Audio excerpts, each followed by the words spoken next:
राधे राधे सभी को। कैसे हैं आप लोग? मैं तनुज स्वागत करता हूं आपका अपने एजुकेशनल चैनल इम्परफेक्ट सर पे।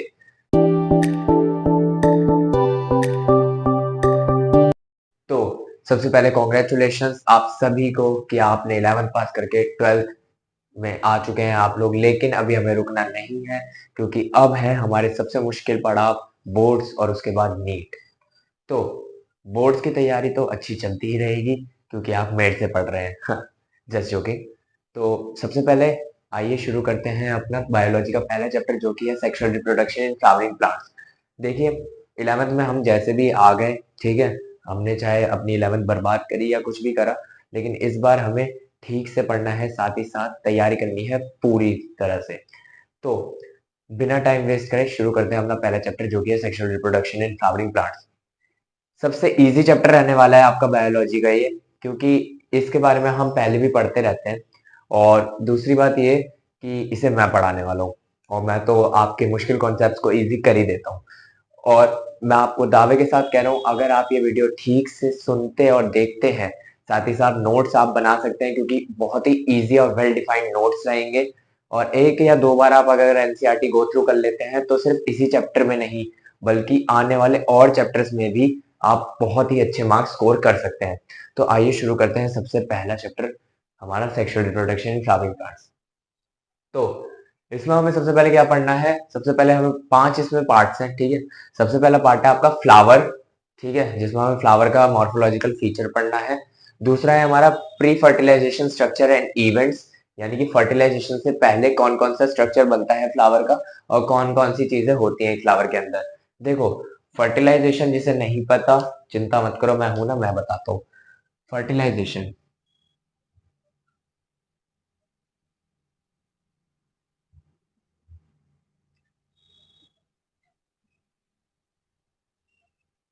देखो, कोई अगर फर्टिलाइजेशन पूछे, या एक और वर्ड इसके लिए यूज किया जाता है, सिंगेमी पूछे, तो इन दोनों का वर्ड ही का मतलब सेम है, ठीक है। क्या मतलब है?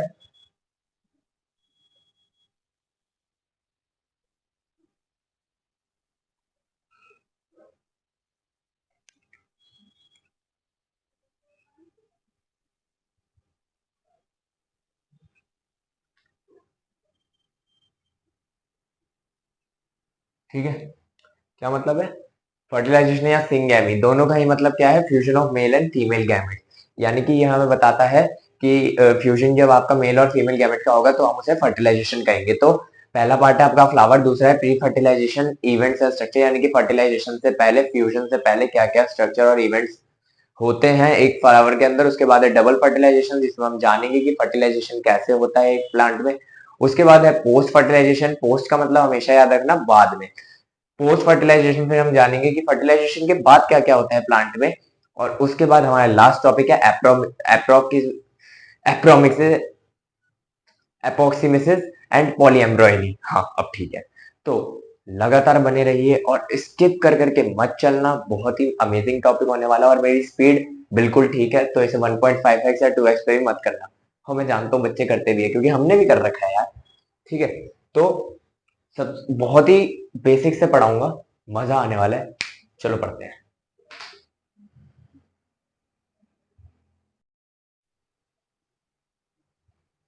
तो बिना किसी देर करे आइए शुरू करते हैं सबसे पहले अपना फ्लावर से, ठीक है।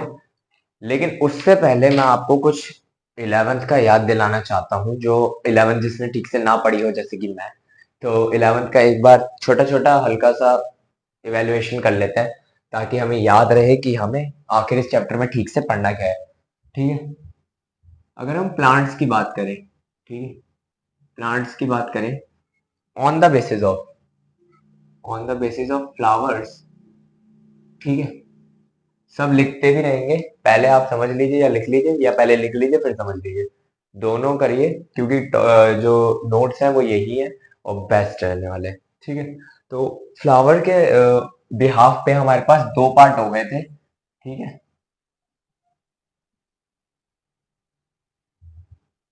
ठीक है। दो पार्ट थे हमारे पास, कौन कौन से? पहले था नॉन फ्लावरिंग,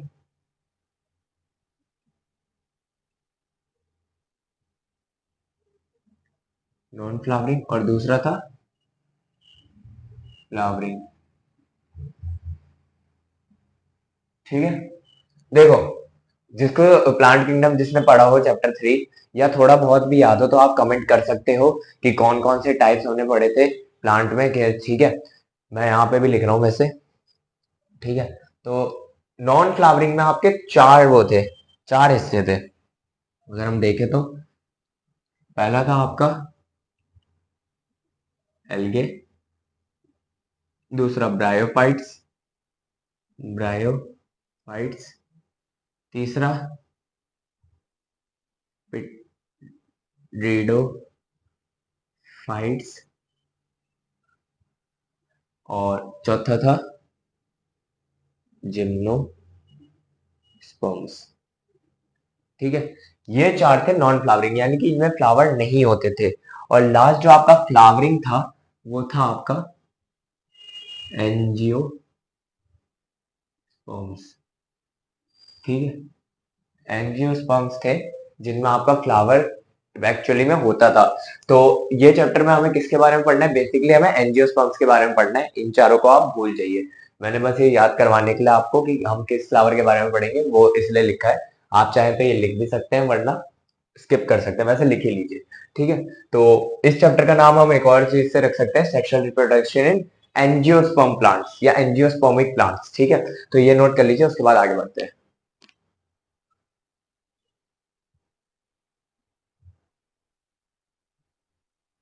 देखिए, ये तो बात हो गई हमारे कि फ्लावर के टाइप में हमारे पास प्लांट दो तरह के थे, जैसे कि हमने पढ़ लिया है।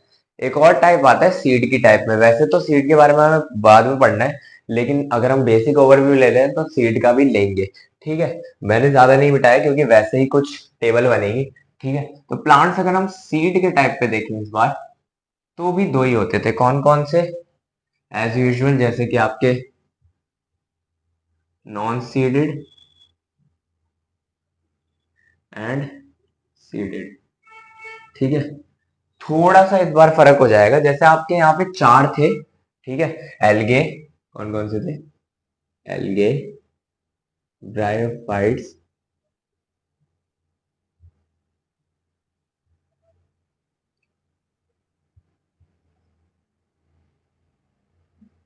पिटेरिडोफाइट्स एंड जिम्नोस्पर्म। लेकिन इस बार जिम्नोस्पर्म यहाँ नहीं आएगा, क्योंकि जिम्नोस्पर्म में फ्लावर तो नहीं होते थे लेकिन सीड होती थी। ठीक है, तो इस बार इसके दो पार्ट्स हो जाएंगे। कैसे? कुछ इस तरह से, जिसमें पहले में आ जाएगा आपका जिम्नोस्पर्म्स और दूसरे में एज यूजुअल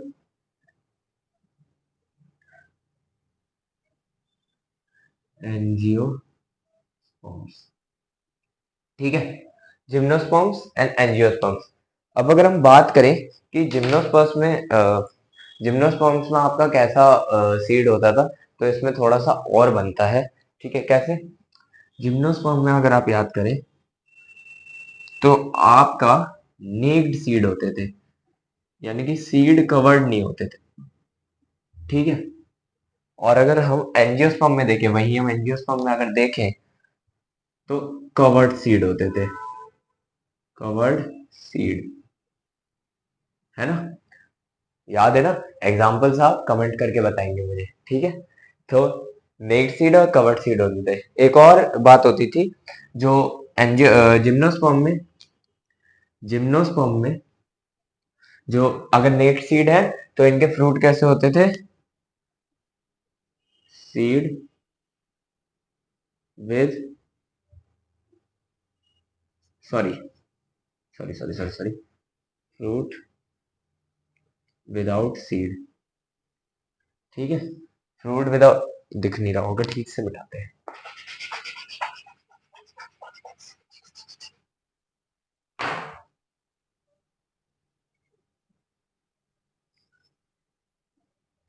देखो, एक बात बताना चाहूंगा, चाहे आपको यहाँ पे मेरे चैनल पे क्वालिटी अभी मैं मानता हूँ अच्छी नहीं मिलेगी। ठीक है, वीडियो क्वालिटी इतनी परफेक्ट नहीं होगी, बोर्ड की क्वालिटी आपको इतनी परफेक्ट नहीं देखेगी, लेकिन मैं आपको बता रहा हूँ जो कंटेंट की क्वालिटी होगी ना वो 100% होगी। क्योंकि मैं भी 12th में हूँ, मैं भी पीसीबी के में हूँ, तो मैं आपके साथ इंटरेक्ट कर सकता हूँ कि एक मिडिल क्लास और एक मतलब जो बहुत ज़्यादा बड़े सपने देख रहा है, वो कैसे चाहता है समझना, तो मैं वो समझ सकता हूँ। तो इसीलिए मैं चाहता हूँ कि आप भी हम लोगों को समझें और हमें सपोर्ट करें, ताकि आपके सपोर्ट के साथ हम भी आगे बढ़ सकें।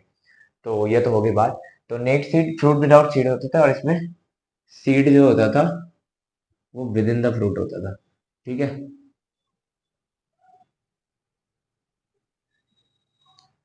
तो ये तो बात हो गई हमारा बेसिक की। ठीक है। ये सारी हमारी 11th की बेसिक की बात थी। अगर आपको ये नोट डाउन करना है और कर भी लीजिए, क्योंकि बेस हमेशा आपका मजबूत रहना चाहिए, और अगर 12th में नहीं तो नीट में तो जरूरत पड़ेगी। तो नोट इट डाउन।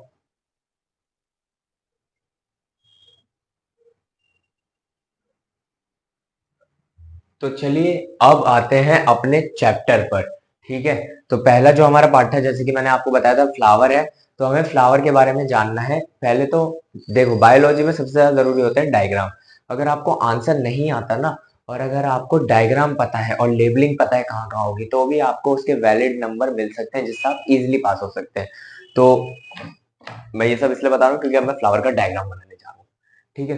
तो सबसे पहले नीचे लिख लेते हैं कि हम क्या करने जा रहे हैं। Morphological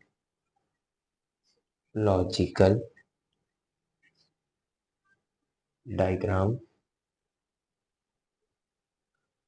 of flower. ठीक है। और मैंने आपको बता दिया फ्लावर किस में होता है, सिर्फ और सिर्फ एंजियोस्पर्म में होता है। ठीक है। तो बनाते हैं, शुरू करते हैं।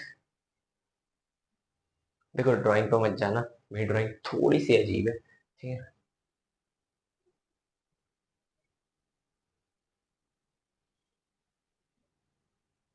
बुक के जैसा तो नहीं बनेगा, लेकिन कोशिश करूंगा कि अच्छा बने, है ना।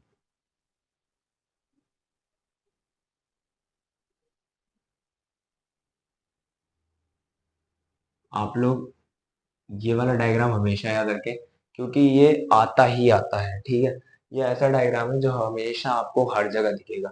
अगर थोड़ा सा इधर की बात करें ना, ये वाला, इसको थोड़ा बंद कर देते हैं। ठीक है। अब क्या करूं। हाँ, सिलसिला नहीं बना देता हूँ, थोड़ा ऊपर से बना, दूसरे चौक बदल देता हूँ, ये वाली रखते हैं।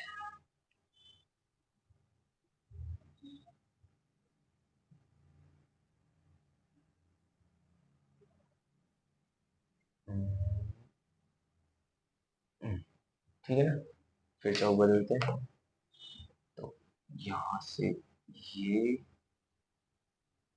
ये यहाँ से ये, यहाँ से ये, यहाँ से ये, यहाँ से ये, यहाँ से ये, एक दो, एक दो, यहाँ से भी निकाल लेते हैं। ठीक है। ये देखो, दिल जैसा नहीं है वो। ठीक है। तो दिल उसे मत कहना, दिल जैसा बिल्कुल नहीं है। अब बना लेते हैं जो अपना मेन होता है।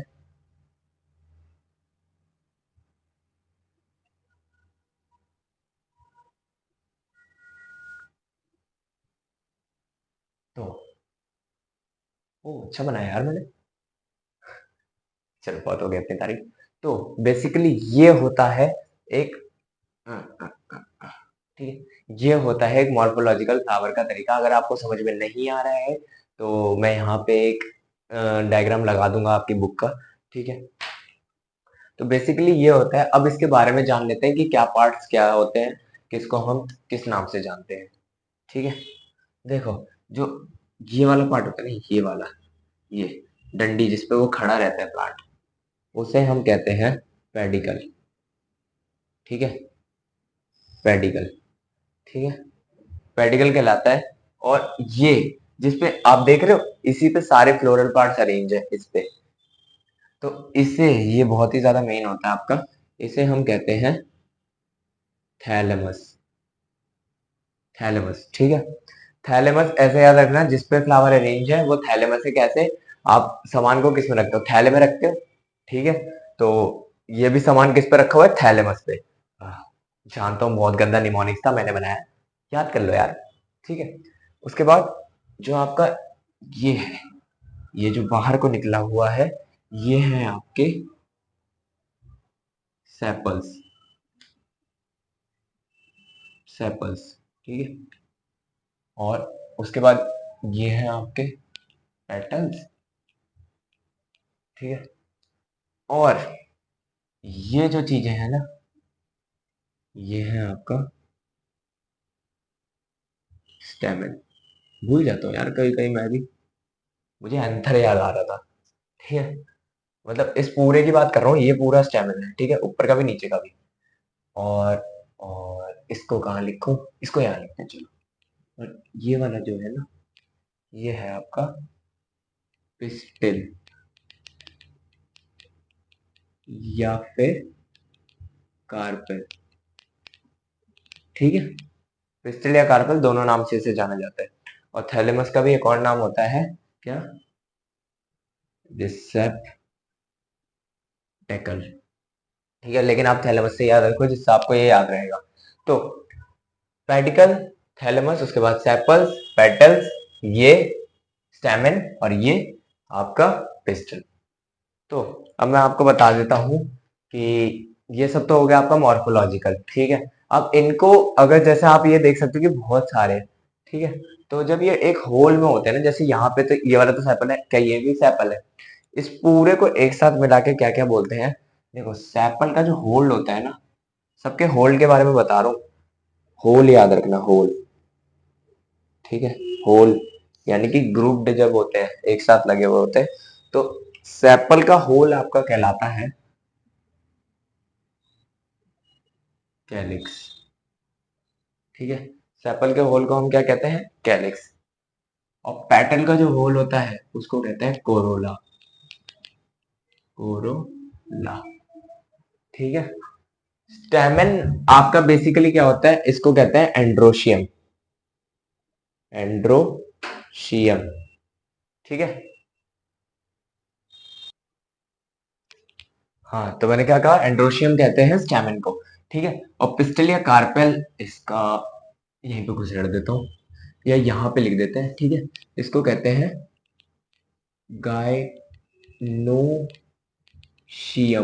ये सी है, ठीक है, सी, सी है, ठीक है, गाइनोशियम। इसके पूरे पूरे उसको क्या कहते हैं?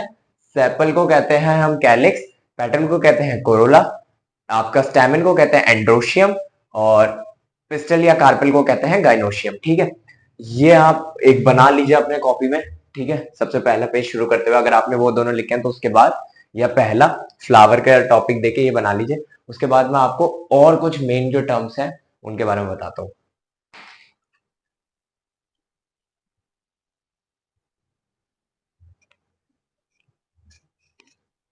तो हमने अभी तक अपना मॉर्फोलॉजिकल देख लिया है, स्ट्रक्चर कैसा होता है फ्लावर का, और मैंने आपको बता भी दिया है कि क्या क्या उसमें पार्ट्स होते हैं। अब कुछ मेन टॉपिक और हैं, उनके बारे में जान लेते हैं, ठीक है। आपने जो स्टैमेन देखा था, स्टैमेन, पिस्टल, कार्पेल, ये सब देखा था, मैं वो बता देता हूँ कि उनके काम क्या होता है एक फ्लावर में, जो आपका आप पढ़ेंगे तो उनमें किस किस चीज का काम आएगा। देखिए, जो आपका दो ऑर्गन्स में बांट लेते हैं हम, एक हो गया आपका मेन ऑर्गन, मेन ऑर्गन्स, और एक हो गए आपके एक्सेसरी ऑर्गन्स, एक्सेसरी या हेल्पिंग ऑर्गन्स। देखो, मेन ऑर्गन्स में तो आपका आ जाएगा स्टैमेन, किससे लिखो, इससे लिखो, स्टैमेन। और दूसरा आपका हो जाएगा पिस्टल, पिस्टल या फिर कार्पेल। और आपका एक्सेसरी ऑर्गन्स में क्या आएगा बताओ? बचा क्या? सेपल्स, पेटल्स, ठीक है। और बाकी जो भी आपका बचा जैसे थैलेमस, ठीक है। तो स्टैमिन और पिस्टल, स्टैमिन या पिस्टल या स्टैमिन, पिस्टल या कार्पेल आपका आ जाएगा मेन ऑर्गन्स में, और एक्सेसरी या हेल्पिंग ऑर्गन्स में आ जाएगा सेपल या पेटल। अच्छा, मैं मेन ऑर्गन्स इन्हें क्यों बता रहा हूँ? क्योंकि रिप्रोडक्शन में इन्हीं दोनों का काम होगा। वो कैसे? अब इनके रंग से ही समझो। देखो, स्टैमिन जो है ना आपका, मैंने ब्लू से ही क्यों बनाया? सुना है ना, ब्लू ब्लू लड़कों का होता है, पिंक लड़कियां। मजाक कर रहा हूँ, समझ लो। देखो, स्टैमिन और पिस्टल, देखो कार्पेल मैं नहीं बोलूंगा, लेकिन याद रखना आप कहीं कहीं कार्पेल भी बोल सकता हूँ मैं। ठीक है, दोनों एक ही नाम है यार। देखो, जो आपका स्टैमेन है वो है आपका मेल रिप्रोडक्टिव ऑर्गन, फ्लावर का मेल रिप्रोडक्टिव ऑर्गन।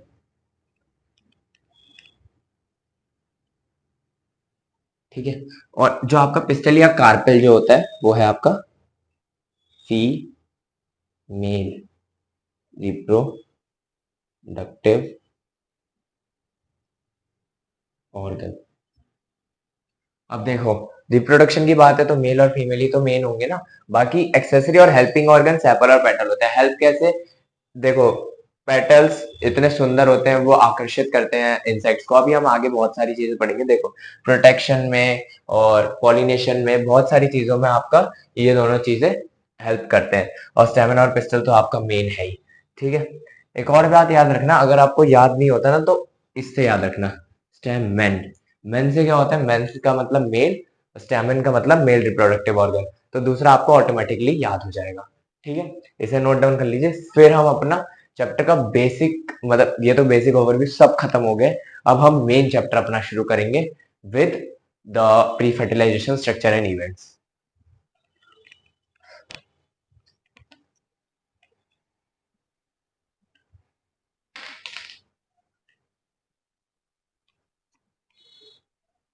तो जैसे कि मैंने आपको बताया, अब हम शुरू करने चाह रहे हैं बेसिकली अपना चैप्टर।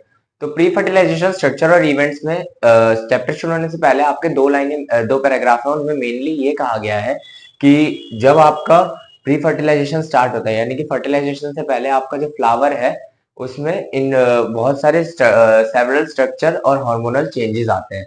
जैसे आपका मेल और फीमेल प्यूबर्टी के टाइम पे चेंजेस आते हैं ना, वो हम पढ़ेंगे सेकंड चैप्टर में और ज्यादा डिटेल में। तो वैसे ही आपका फ्लावर में भी चेंजेस आते हैं। एंड्रोशियम और गाइनोशियम, यानी कि मेल और फीमेल रिप्रोडक्टिव पार्ट है, वो अलग अलग होने लगते हैं, बढ़ने लगते हैं, मैच्योर होने लगते हैं। और साथ ही साथ इन्फ्लोरेसीन डेवलप होता है। जिसे इन्फ्लोरेसीन का मतलब नहीं पता है वो समझ लीजिए। इन्फ्लोरेसीन होता है फ्लोरल एक्सिस पे आपका लगना फ्लावर का, यानी कि फ्लावर कैसे लगेगा वही होता है आपका इन्फ्लोरेसीन। आपने ये तो पढ़ा होगा कि मॉडिफाइड शूट फ्लावर होता है। ठीक है, flower is a modified shoot. तो वो कैसा लगेगा वो आता है आपका इनफ्लोर सीन में। हमारे क्लास 11th में था ये। तो ये तो हो गया बात इन सब चीजों की। फ्लोरल प्रिमोडियम होता है। ठीक है, अब हम बात करते हैं अपना मेन जो हमारे ऑर्गन्स थे। ठीक है, जो हमारे रिप्रोडक्टिव ऑर्गन्स थे उनके बारे में, कि उनका क्या होता है, कैसे होता है, उनमें गैमेट फॉर्मेशन। देखो, कभी भी रिप्रोडक्शन के लिए आपका फ्यूजन ऑफ गैमेट, फर्टिलाइजेशन के लिए गैमेट्स होने चाहिए। अब पार्ट्स तो है लेकिन उनके गैमेट तो होने चाहिए ना, तो वो कैसे होता है वो हम अब इस चैप्टर में समझेंगे। तो हमारा पहला टॉपिक है, क्या है?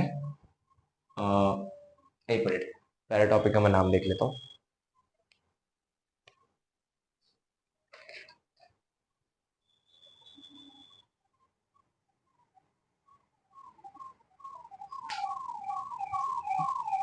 हाँ, तो पहला टॉपिक है हमारा स्टेमन। स्टेमन माइ अरे यार, माइक्रोस्पोरेंजियम, स्पोरेंजियम एंड, ये एंड है। ठीक है, एंड पोलन सैक। टॉपिक का नाम क्या है? Stamen, microsporangium and pollen sac. ठीक है, देखो, स्टेमन हमने पढ़ लिया कि मेल रिप्रोडक्टिव पार्ट है, इसमें गैमेट्स कैसे बनने हैं वही हमें इस पर पढ़ना है। तो सबसे पहले हेडिंग डाल लीजिए stamen, microsporangium and pollen sac, फिर मैं पढ़ाना शुरू करता हूँ।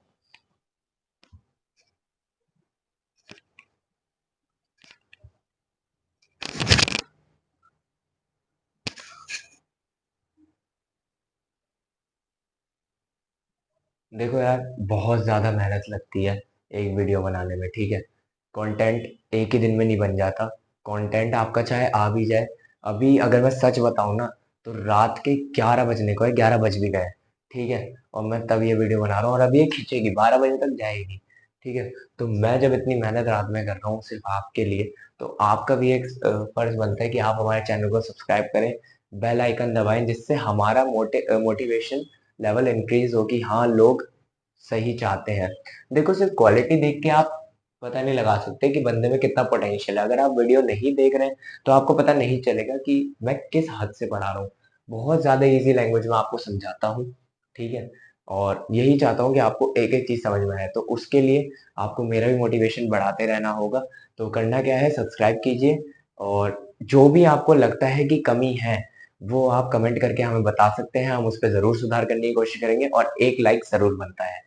तो आइए, ये तो हो गया मेरा प्रमोशन, ठीक है, क्योंकि देखो नींद बहुत ज्यादा आ रही थी, लेकिन बनाना भी जरूरी है।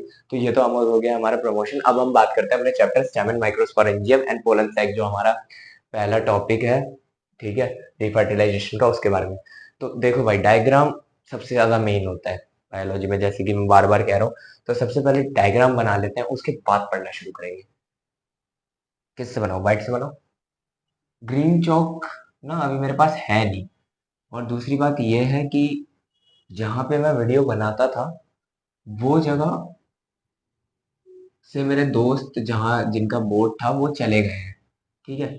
अब बेसिकली बोर्ड तो मेरे घर आ गया है, क्योंकि आने वाली वीडियोस में, या शायद मेरे से पहले वो वीडियो आ जाए केमिस्ट्री की रंजन सर की, उसमें आप देखोगे कि बोर्ड तो मेरे ही घर पे है, वो मेरे ही घर है, लेकिन वो जो है ना, वो व्हाइट बोर्ड है, ठीक है।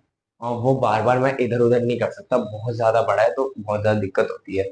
इसलिए मैंने ये वाला बोर्ड लिया, ये दीवार में स्टिक वाला बोर्ड है।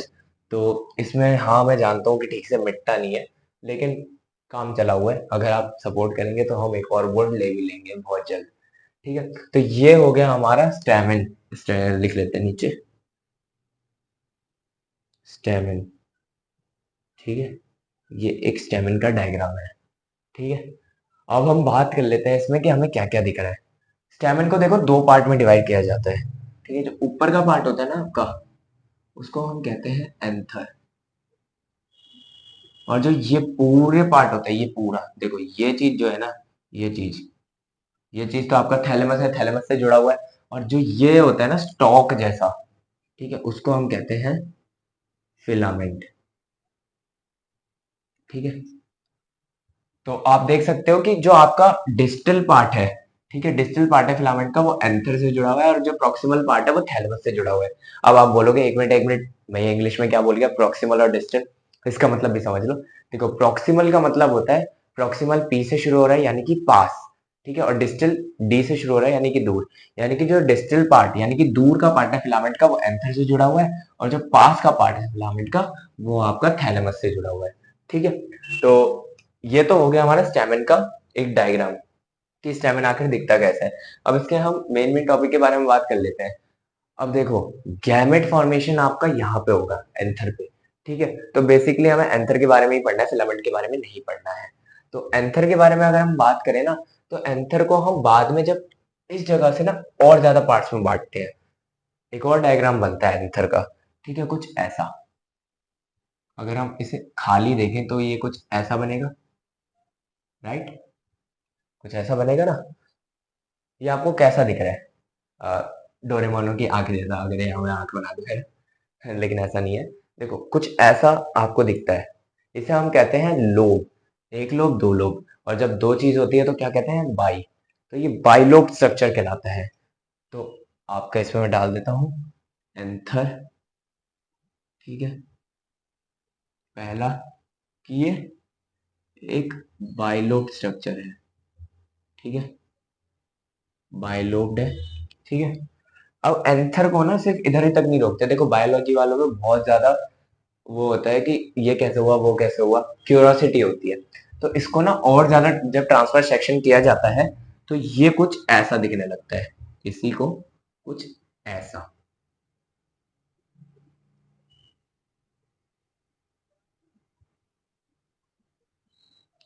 ठीक है।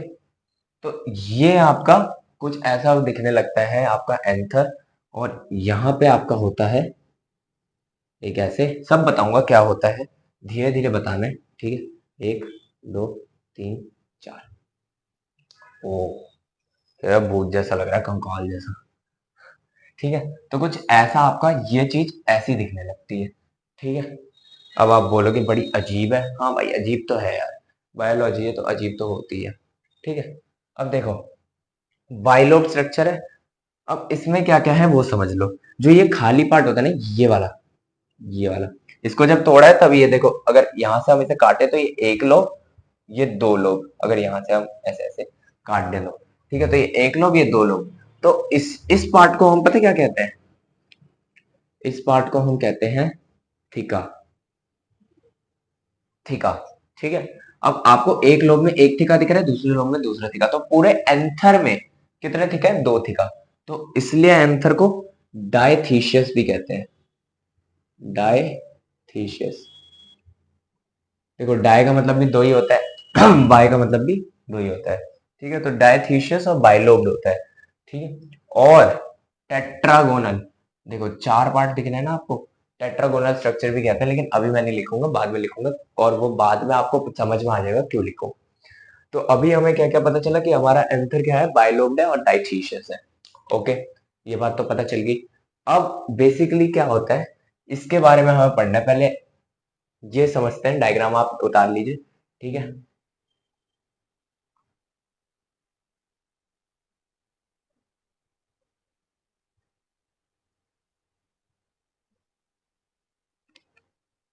वहां से फोकस भी हट गया था, मुझे लग ही रहा था, मैं थोड़ी थोड़ी देर में इसलिए देखता रहता हूँ कि कहीं कुछ हो गया ना क्या, क्योंकि मैंने इसको ऐसा जुगाड़ से लगा रखा है ना, आपको बता नहीं सकता।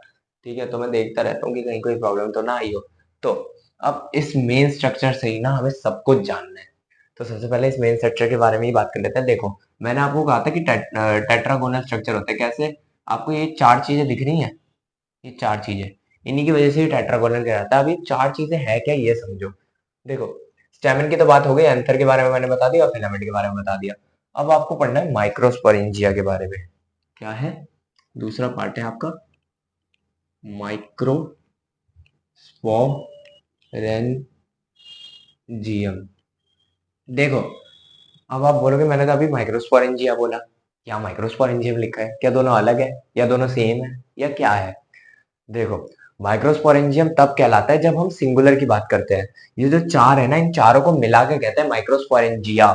और जब सिंगुलर होता है तब हम कहते हैं माइक्रोस्पोरेंजियम। ठीक है, तो माइक्रोस्पोरेंजियम एक की हम बात कर रहे हैं, इसलिए माइक्रोस्पोरेंजियम। और पोलन सैक क्या है, अब ये कुछ नहीं है। जब ये आपका जैसे माइक्रोस्पोरेंजिया है, एक माइक्रोस्पोरेंजियम है, जब ये मैच्योर हो जाएगा तब ये आपका पोलन सैक यही कहलाता है। तो कितनी बातें बताई मैंने, माइक्रोस्पोरेंजिया और पोलन सैक और एक और चीज स्पोरोजिनस टिश्यू, अभी हम इसमें आगे पढ़ेंगे। तो स्पोरोजिनस टिश्यू इसी के पास होता है, तो वो भी आपका माइक्रोस्पोरेंजियम ही होता है। देखो, सारी बहुत सारी चीजें ना बायोलॉजी में एक जैसी होती है, बस उसका डिफरेंस हो जाता है कि वो किस टाइम पे क्या हो रही है। जैसे जब बच्चा पैदा होता है तो हम उसे इन्फेंट कहते हैं। ठीक है, जब वो टीन एज में आता है तो वो एडोलसीन की एज में चल रहा होता है, तब हम उसे कुछ और कहते हैं। जब वो एडोलसीन से बाहर आता है तो हम उसे एडल्ट कहते हैं। बच्चा तो एक ही था, लेकिन उसके इतने सारे नाम, इतने सारे एज के हिसाब से और टाइम के हिसाब से नाम हो गए, तो वैसे ही आपका माइक्रोस्पोरेंजिया का भी है। ठीक है, तो अब माइक्रोस्पोरेंजियम के स्ट्रक्चर के बारे में बात कर लेते हैं। अगर, जैसे कि मैंने बताया, सबसे पहले तो ये टेट्रागोनल, एंथर को टेट्रागोनल कहते हैं। ठीक है, एंथर एंथर टेट्रागोनल कहलाता है इसकी वजह से, क्योंकि चार माइक्रोस्पोरेंजिया है। माइक्रोस्पोरेंजिया ही, जैसे कि मैंने बताया, माइक्रोस्पोरेंजिया ही आगे चल के पोलन सैक बनते हैं। ठीक है, जिसमें आपका पोलन ग्रेन्स बनते हैं। पोलन ग्रेन्स क्या है, यही आपके मेल गैमेट्स हैं। ठीक है, यही आपके मेल गैमेट्स हैं जो कि रिप्रोडक्शन में काम आएंगे। ठीक है, तो माइक्रोस्पोरेंजिया पोलन सैक बन जाता है और पोलन सैक ही बनाते हैं पोलन ग्रेन्स। देखो, अब इसमें ज्यादा हमें इसमें डीपली जाने की जरूरत नहीं है। ठीक है, ज्यादा कुछ बताया नहीं है। अगर मैं और बात करूं बुक को देख के, तो एक और चीज नहीं, ठीक है, हमें इसी शेप के बारे में बात करनी है, तो इस शेप के बारे में हम बात कर लेते हैं। इसको लिख लीजिए, फिर मैं इस शेप को बड़ा करके बनाऊंगा ताकि इसमें बहुत सारी चीजें हैं जो हमें बतानी है।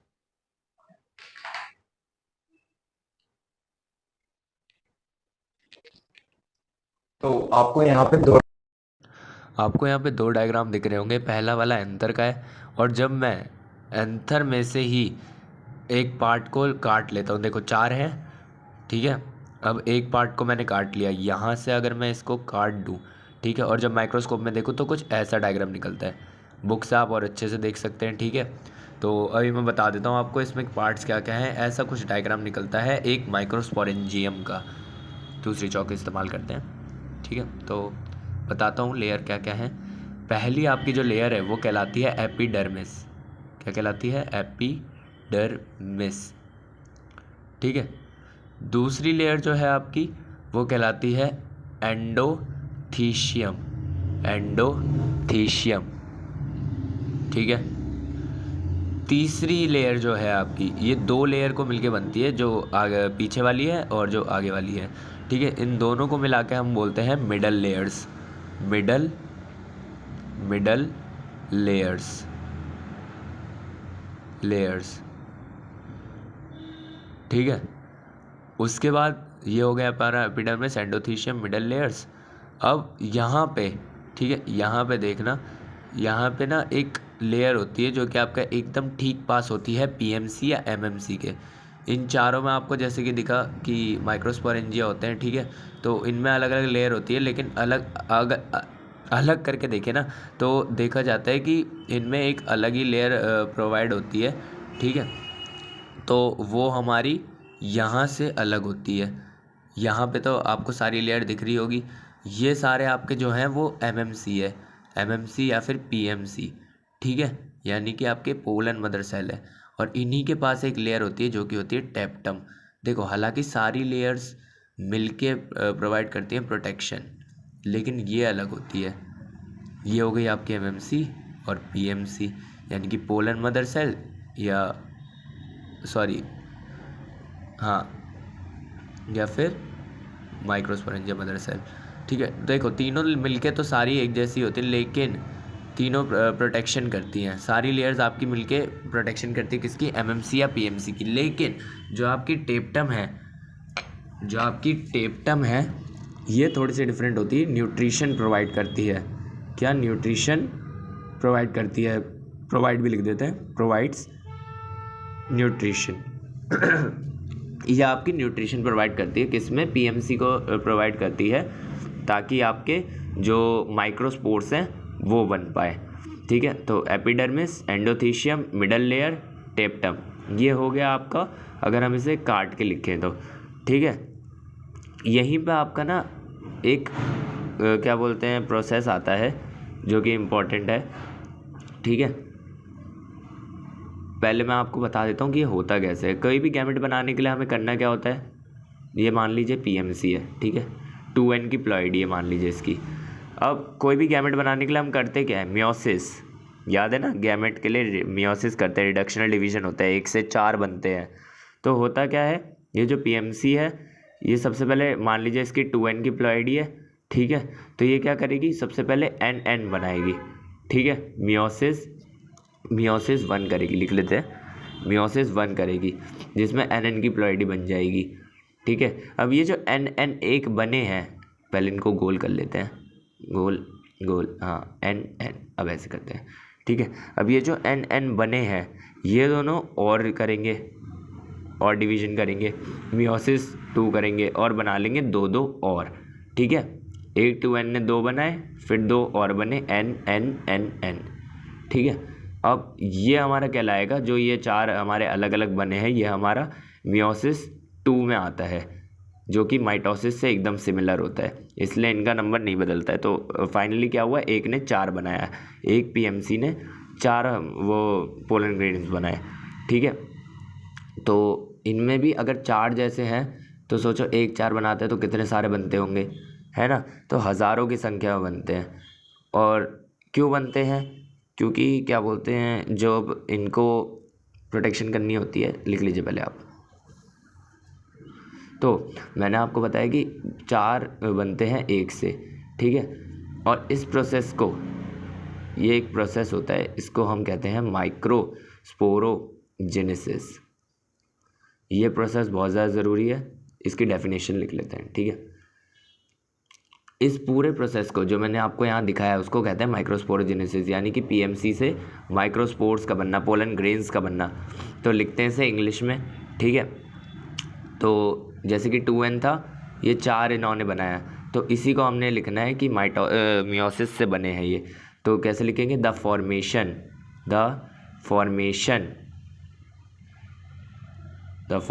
ऑफ माइक्रोस्पोर्स बन रहे हैं ना। The formation of microspore from, किससे बन रहे हैं? पीएमसी और एमएमसी। देखो इनकी फुल फॉर्म आप लोग लिखोगे, ठीक है। फुल फॉर्म इन दोनों की लिखोगे, मैं अभी शॉर्ट फॉर्म में लिख रहा हूँ क्योंकि ज़्यादा जगह नहीं है, ठीक है। तो formation of microspore from PMC और एमएमसी थ्रू किसके द्वारा हो रहे हैं? मियोसिस या फिर मियोटिक डिवीजन, ठीक है। Meiotic division is called microsporogenesis या is known as microsporogenesis.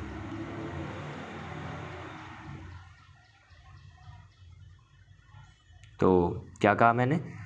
The formation of microspores. देखो ये बीच में जो है ना, ये कनेक्टिव है, इन लोगों को बांध के रखता है, ये भी याद रखना, ठीक है। तो एक इससे क्या बन रहे हैं? 4 बन रहे हैं। तो मैंने क्या बताया कि the formation of microspore from PMC और MMC through meiotic division is known as microsporogenesis. और देखो ये ज़्यादा मात्रा में क्यों बनते हैं, अब सुनो। देखो इनको क्या करना होता है? हवा में ना उड़ जाना होता है, आगे हम पढ़ेंगे। जैसे 4 हैं तो पहले ये लिख लो। तो इनको क्या करना होता है? उड़ जाना होता है, तो चाहिए होते हैं ज़्यादा यार। आइए अब हम पढ़ते हैं अपना नेक्स्ट टॉपिक जो था। स्टैमेन पढ़ लिया हमने, माइक्रोस्पोरेंजिया पढ़ लिया, अब हम पढ़ेंगे पोलन ग्रेन के बारे में। देखो जब पोलन, अब मदर सेल ने तो बना लिए मेयोटिक डिवीजन करके, ठीक है। तो क्या होता है ना कि जब पोलन ग्रेन्स बन जाते हैं तब आपका टेप्टन न्यूट्रिशन प्रोवाइड कर चुका है, तो ये सूखने लगता है, डिहाइड्रेट होने लगता है और फिर वो फट जाते हैं, ठीक है। उसका भी डायग्राम आपको बुक में है, वो बनाऊंगा नहीं क्योंकि ज्यादा इंपॉर्टेंट नहीं है, तो आप अगर बनाना चाहो तो वो बना सकते हो, वरना रहने दो। तो पोलन ग्रेन अगर हम शुरू करें तो पोलन ग्रेन्स अगर हम बात करें तो इसमें सबसे पहले आपको यही बताएगा कि पोलन ग्रेन्स ना जनरली 2 लेयर्ड होते हैं, ठीक है। जनरली 2 लेयर्ड होते हैं। पहली एक्साइन और दूसरी लेयर का नाम है इंटाइन, ठीक है। अब ये दोनों क्या करती हैं? हेक्साइन बनी होती है, हेक्साइन जो है वो मेड ऑफ स्पोरोपोलिनिन, ठीक है। और जो इंटाइन है वो है आपकी मेड अप ऑफ, इसमें भी आप लगा लेना, made up of cellulose and actin. यार क्या है ना, ये गीले कपड़े से साफ होता है, ठीक है। तो इसमें थोड़ी थोड़ी ये रह जाता है, तो उसके लिए माफ करना। तो जो आपका एक्साइन है वो स्पोरोपोलिनिन का बना होता है और इंटाइन आपका सेलुलोस या पैक्टिन का बना होता है। अभी लिखते जाओ, बता रहा हूँ, ठीक है। ये हुआ। अब एक और चीज, स्पोरोपोलिन का बना होता है, ये प्रोटेक्शन करता है, ये कंटिन्यूअस रहता है एंड थिन, ठीक है। अब बताता हूँ क्या होता है। देखो पोलन ग्रेन का डायग्राम से समझते हैं। पोलन ग्रेन ना कुछ ऐसा होता है, एकदम गोल सा, ठीक है। ये पोलन ग्रेन है। अब पोलन ग्रेन में क्या होता है? पोलन ग्रेन में आपका पहली लेयर, जैसे कि मैंने बताया, लेयर होती है। ये हो गई आपकी इनर लेयर, ठीक है। ये हो गई आपकी, ये बन जाए यार, वैसी नींद आ रही है। ये हो गई आपकी आउटर लेयर, ठीक है। तो आउटर लेयर क्या कहलाएगी? आपकी एक्साइन। इनर लेयर कहलाएगी इंटाइन। और ये तो आपका है ही पोलन ग्रेन। देखो अब बताता हूँ हजारों में क्यों बनते हैं। अब देखो पॉलिनेशन जब होता है तो वो एबायोटिक या बायोटिक फीचर से होता है। पॉलिनेशन भी आगे बताऊंगा, यानी कि जो आपका इधर उधर होते हैं गैमेट्स। प्लांट है उसके पास अपने हाथ पैर तो है नहीं कि वो जाए और अपने फीमेल पार्टनर से बोले कि आओ, मतलब समझ रहे हो आप, ठीक है। तो वो ऐसा कर नहीं सकते हैं, तो क्या होता है उनको कोई ना कोई सहारा चाहिए होता है, एजेंट्स चाहिए होते हैं जिनसे वो हो सके। और जब एजेंट्स काम करते हैं, ठीक है, तो क्या होता है पोलन ग्रेन ना बहुत ही हल्के होते हैं। मैं हवा का एग्जांपल लेता हूँ, जैसे हवा एक एजेंट है, तो क्या होता है कि जब पोलन ग्रेन फटते हैं ना तो वो हवा के साथ बह के चले जाते हैं। अब बहुत ही कम चांसेस होते हैं कि आपका वो सही जगह पे पहुंचे। तो उसकी वजह से उनको वायबल रखने के लिए, यानी कि जब तक वो सही जगह पे ना पहुंचे उनको सुरक्षित रखने के लिए एक्साइन की लेयर होती है जो स्पोरोपोलिनिन की बनी होती है। स्पोरोपोलिनिन एक ऐसी लेयर होती है जो कि बहुत ही ज्यादा रेजिस्टेंस प्रोवाइड करती है आपकी पोलन ग्रेन को, और ये खराब नहीं होने देता पोलन ग्रेन को, ठीक है। और एडवर्स कंडीशन में भी रहने में मदद करता है, यानी कि बहुत ज्यादा गर्मी में भी ये आपको रहने की मदद करता है, पोलन ग्रेन को खराब नहीं होने देता। और दूसरी लेयर इंटाइन होती है, ये सेलुलोज या पैक्टिन की बनी होती है और एक्साइन के साथ ही कंटिन्यू करती है और पतली होती है, ठीक है। और इसके बारे में हमें ज्यादा जानना नहीं है, जरूरी था स्पोरोपोलिनिन के बारे में जानना, ठीक है। अब बात कर लेते हैं कि ये, अगर हम बात करें ना, तो टू लेयर तो हो गया एक्साइन और इंटाइन, इसको हम टू सेल्ड भी कहते हैं, ठीक है। इसमें टू सेल भी होती है, जो आपका पोलन ग्रेन है वो टू सेल्ड भी होता है। कैसे, डायग्राम से समझते हैं, इसी का डायग्राम मैं बनाने जा रहा हूँ टू सेल्ड वाला, ठीक है। ये हो गया आपका पोलन ग्रेन, ठीक है। ये हो गया आपका पोलन ग्रेन। मैं बता रहा हूँ दो सेल कैसे बनती है, ठीक है। वो सारी लेयर्स आपने बना ली जो भी है। देखो उससे पहले एक चीज समझ लेना, ये चीज ना खाली होती है, थोड़ी सी छूटी हुई होती है, ठीक है। क्यों छूटी हुई होती है, अब देखो ये पहुंच तो गया वहां पे जहां इसे पहुंचना था, ठीक है। इसे जंप और कहते हैं। अब ये पहुंच तो गया वहां पे, यानी कि आपके फीमेल जो है, क्या पार्ट था, पिस्टल पे पहुंच तो गया, पिस्टल के सबसे ऊपर लेयर पे जो स्टिग्मा होता है बताऊंगा, ठीक है, उसमें पहुंच तो गया। लेकिन अब पोलन ट्यूब कैसे बनेगी, फर्टिलाइजेशन जब होगा तो पोलन ट्यूब बनेगी, सब कुछ होगा, तो उसकी मदद करता है जम्पोर। जम्पोर आपका पोलन ट्यूब बनाता है, ठीक है। तो अगर आपसे पूछा जाए कि ऐसा क्यों होता है ये, तो बता देना जम्पोर आपका पोलन ट्यूब बनाता है, इसलिए थोड़ी सी जगह खाली छुटी हुई होती है। अच्छा, अब मैच्योर पोलन में टू, जैसे कि मैंने बताया टू सेट स्ट्रक्चर भी होता है। वो कैसे, ये समझ लो। जैसे ये है, इसमें ये रहा न्यूक्लियस, ठीक है, ये रहा न्यूक्लियस। ये क्या करता है, अब न्यूक्लियस है, माइटोसिस करेगा, ठीक है। अब इसको गैमेट्स थोड़ी ना बनाने हैं, तो न्यूक्लियस ने माइटोसिस किया, एक यहाँ आ गया, एक यहाँ आ गया, ठीक है। ऐसे दो बन गए, और न्यूक्लियस तो आपका यहीं पे रहा ना। ये दोनों क्या हुए, आपके वैक्यूल्स हुए, ठीक है। और ये तो आपका था ही न्यूक्लियस, ठीक है। उसके बाद, अब जैसे एक, उसके बाद माइटोसिस हुआ, उसके बाद क्या होता है, आपने पढ़ा होगा माइटोसिस में भी एनाफेज मेटाफेज सब होते हैं। किससे बनाओ यार, रंग भी अलग अलग नहीं मिलते।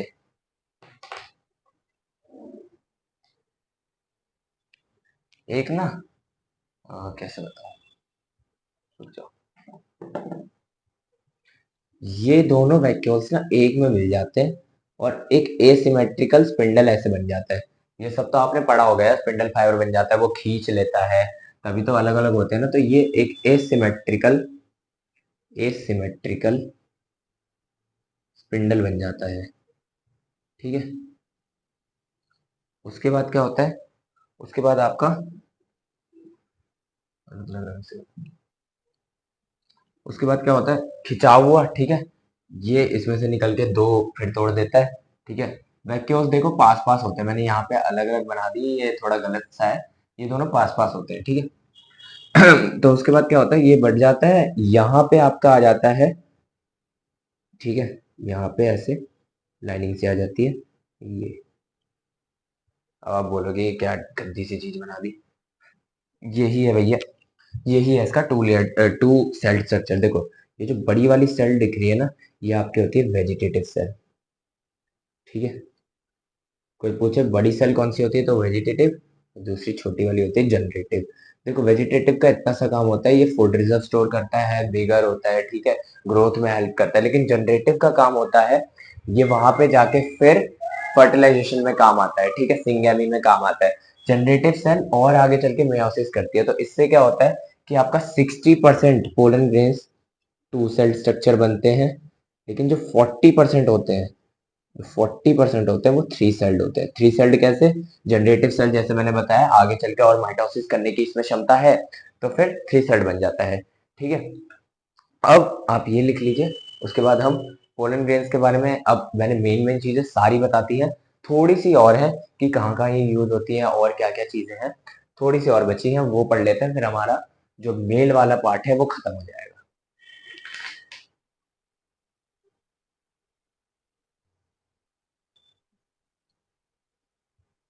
आई होप मेरी स्पीड आपको ज़्यादा तेज़ नहीं लग रही होगी। ठीक है, और कमेंट करके ज़रूर बताना कि आपको इस लेसन में क्या-क्या सही लग रहा है और कहाँ-कहाँ हमारी कमी है, हम उसे ज़रूर ठीक करने की कोशिश करेंगे। तो ये तो आपका स्ट्रक्चर के बारे में मैंने बात कर ली है, अब बात करेंगे थोड़ी-सी और चीज़ें बची हैं, उनके बारे में बात कर लेते हैं। देखो पोलन ग्रेन्स को ना इफेक्टिव माना जाता है इन इंक्रीजिंग परफॉर्मेंस, क्योंकि इनमें बहुत सारे अनसैचुरेटेड फैट्स, प्रोटीन्स, कार्बोहाइड्रेट्स ये सब होते हैं, तो इनको एथलीट्स को दिया जाता है for building and enhancing their performances, और हॉर्स को भी दिया जाता है, जो रेसिंग हॉर्स होते हैं उनको। ठीक है, एक पोलन ग्रेन होता है पैराथीशियम, पैराथीशियम जिसे हम एलर्जिक मानते हैं। ठीक है, ये आपका एलर्जी कॉज करता है और बाद में रेस्पिरेटरी प्रॉब्लम्स भी कॉज करता है, जैसे कि ब्रोंकाइटिस, अस्थमा एक्सेट्रा। ठीक है, और एक और चीज, जैसे मैंने आपको बताया कि पोलन ग्रेन में स्पोरोपोलिनिन होती है, जो कि बहुत ही अच्छी लेयर है, जिसे कोई भी एंजाइम डिग्रेड नहीं कर सकता, लेकिन वायबिलिटी है, कभी ना कभी तो खत्म होगी। तो उसके लिए क्या होता है ना कि वहां तक पहुंचने तक वो वायबल रहे, इसके लिए उन्हें पोलन बैंक्स में रखा जाता है। एक वर्ड है पोलन बैंक्स। अब ये पोलन बैंक्स क्या है? ये यूज होते हैं जो बड़े बड़े फार्मर्स होते हैं ना, जिनका खुद का लैंड होता है, जहाँ पे फूल वूल उगाए जाते हैं बहुत सारे, वहां पे ये लोग यूज करते हैं। क्यों यूज करते हैं? ताकि वो वायबल रख सके बहुत समय तक। ठीक है, उसकी एनर्जी जो है उसको स्टोर करके रख सके, कि उसकी वायबिलिटी बनी रहे, उनको पोलन बैंक्स में स्टोर करके रखते हैं। और पोलन बैंक्स का टेम्परेचर कितना होता है? 196 डिग्री सेल्सियस माइनस का, इतने तापमान पे पोलन बैंक्स में स्टोर करके रखा जाता है। ठीक है, तो ये तो बात हो गई हमारा जो मेल रिप्रोडक्टिव पार्ट था फ्लावर का, उसके बारे में। अब हम बात करेंगे अपना फीमेल रिप्रोडक्टिव पार्ट के बारे में। ठीक है,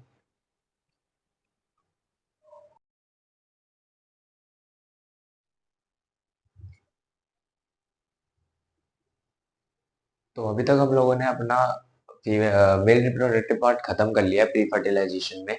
अब हमें पढ़ना है अपना फीमेल रिप्रोडक्टिव पार्ट। उससे पहले मैं एक चीज बता दूं, मैंने एक चीज गलत लिखी थी, अगर किसी ने नोटिस किया हो तो। ठीक है, वो था पार्थीनियम। देखो जो एलर्जी कॉज करता है वो हमारा पार्थीनियम होता है। मैंने पार्थीसियम लिख दिया था, सी लगा दिया था। तो अब इससे हटते हैं, ठीक है, और सीधा अपने चैप्टर पे चलते हैं।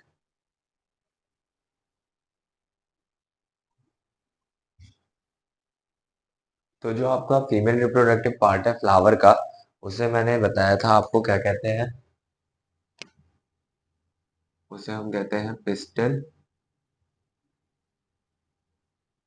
या फिर कार्पेल। ठीक है, इसको जानने से पहले, इसके स्ट्रक्चर को जानने से पहले, सबसे पहले कुछ टर्म्स से निपट लेते हैं। ठीक है, इसमें आएंगी, तो वो जानना बहुत ज्यादा जरूरी है। पहली टर्म है एपोकार्पस, दूसरी है सिंकार्पस,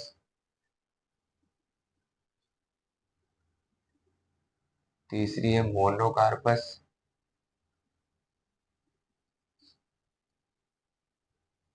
और चौथी है मल्टीकार्पेलिडी।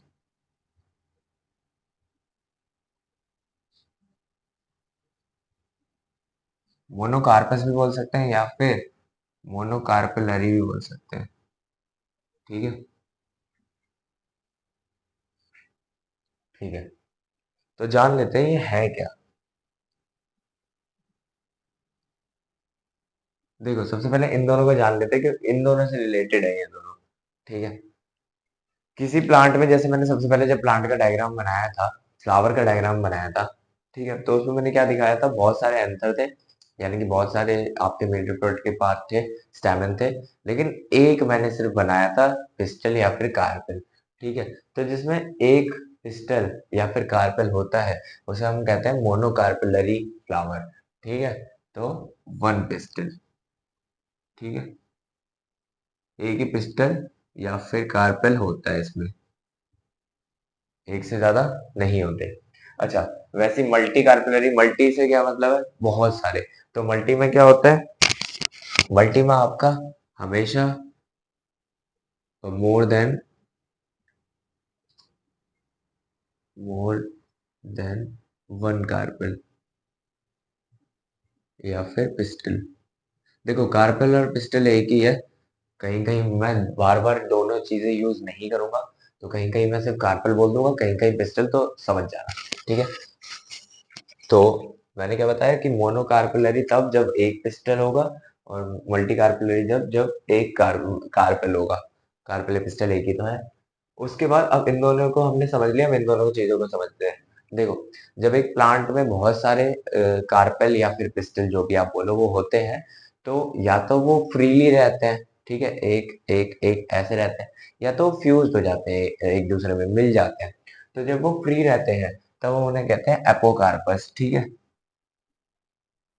Free to each other. ठीक है, फ्री रहेंगे। और सिंक कार्पस में क्या होता है, देखो सिंक वर्ड आ रहा है, सिंक, सिंक का मतलब मिलाना, ठीक है, जुड़ना। तो सिंक कार्पस में फ्यूज हो जाते हैं, फ्यूज्ड टू ईच अदर। ठीक है, फ्री टू या free from each other, fuse to each other. ठीक है, छोटी छोटी बातों से याद रखना है, मल्टी से याद रखना, मल्टी कार्पेलरी में बहुत सारे कार्पेल होते हैं, दूसरा आपको ऑटोमेटिकली याद हो जाएगा। सिंक कार्पस में सिंक से याद रखना कि इसमें फ्यूजन होता है, तो दूसरे वाले में तो फ्री ही होंगे। ये तो जान लिया हमने बेसिक टर्म्स। ठीक है, अब हम अपना female reproductive part of the flower शुरू करते हैं मेनली।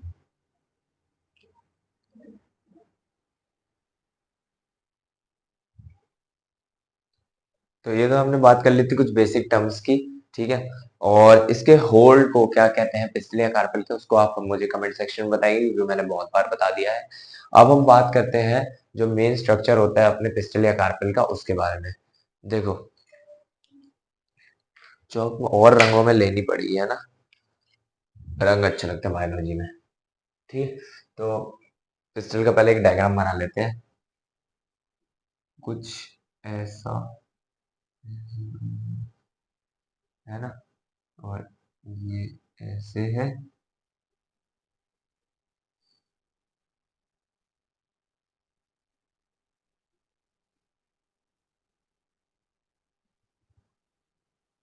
देखो बार बार मैं नहीं कहूंगा कि आप नोट करो, आप वीडियो रोक के नोट्स बनाते रहो। ठीक है, बार बार कहना सही नहीं लगता कि नोट कर लो, इसे इसे नोट कर लो।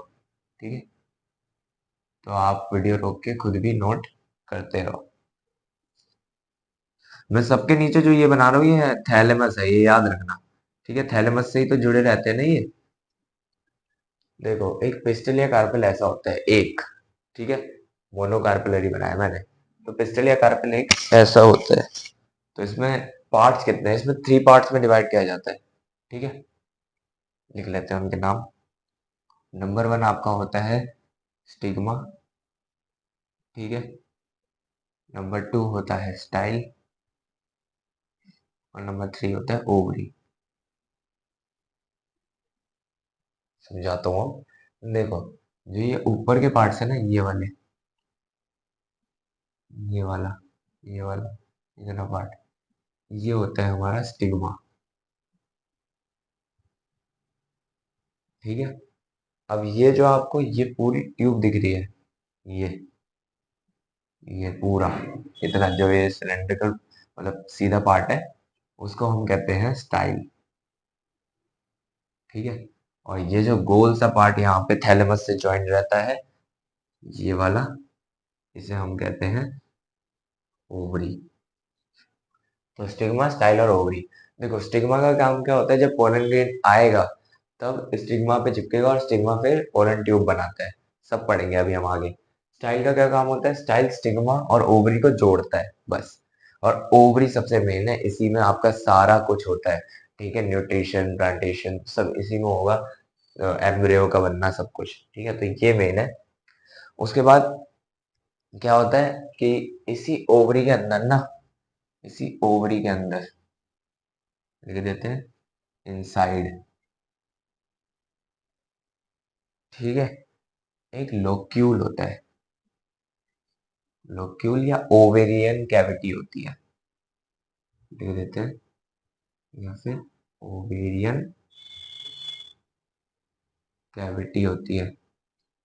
ठीक है, और इस ओवेरियन कैविटी के अंदर, इसके अंदर ही आपका प्लासेंटा होता है, प्लासेंटा। ठीक है, इसके इनसाइड लिखूं, इनसाइड। ठीक है, और प्लेसेंटा ही है जो आपका, जिसके अंदर मेगास्पोरेंजिया बनते हैं। मेगास्पोरेंजिया यानी कि female reproductive gametes, female reproductive flower के गैमेट्स। उसमें क्या थे हमारे पास, माइक्रोस्पोरेंजिया। ठीक है, और इसमें क्या है, मेगास्पोरेंजिया। तो दोनों में यही फर्क है, एक फीमेल का एक मेल का है। ठीक है, उसी में प्लासेंटा होता है और इसी में आपके बनते हैं मेगास्पोरेंजिया। तो यहाँ पे तो मैंने ऐसे करके बना लिया है, आप कॉपी में आप अपना सीधा सीधा बना सकते हैं। ये नोट डाउन कर लीजिए, फिर हम आगे बढ़ते हैं।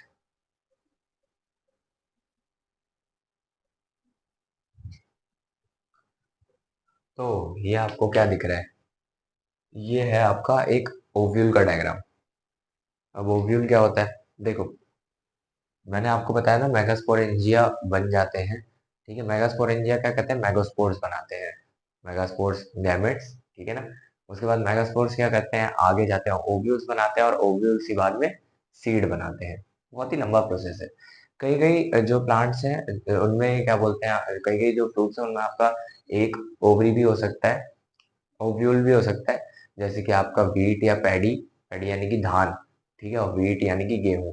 उसमें एक ओव्यूल होता है, कैसे आप उसको तोड़ोगे तो वो एक सिमेट्री में नहीं वो टूटता। ठीक है, एक ही दाना होता है। ठीक है, और दूसरा आपका पपाया और वाटरमेलन, जिसमें बहुत सारे भी हो सकते हैं। ठीक है,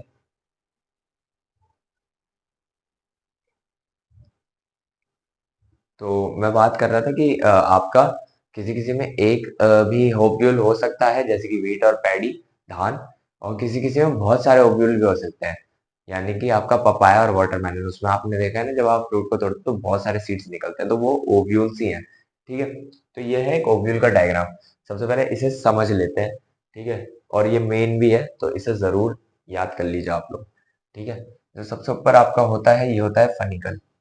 दूसरी चौक से लेते हैं, ये होता है आपका फनिकल। अभी सबका वो बताऊंगा क्या क्या करता है, पहले आप समझ लीजिए फनिकल। उसके बाद ये वाला होता है आपका हिलम, हिलम।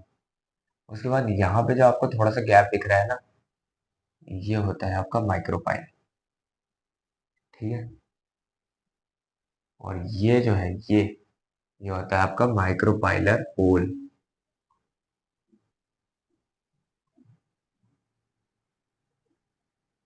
ठीक है, उसके बाद ये वाला आउटर इंटीगमेंट। स्पेलिंग में मिस्टेक हो तो जरूर बताना। ठीक है, ये वाला इनर इंटीगमेंट।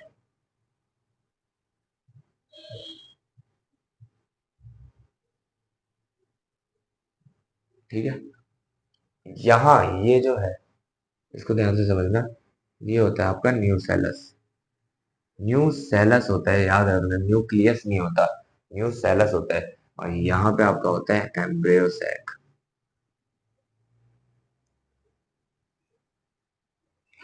ठीक है, क्या क्या है अपने पास, फनिकल, हिलम, माइक्रोपाइल, माइक्रोपाइलर पोल, आउटर इंटीगमेंट, इनर इंटीगमेंट, न्यूसेलस और एम्ब्रियोसाइक, और लास्ट में आपका यहाँ पे आ जाता है कैलेजल पोल।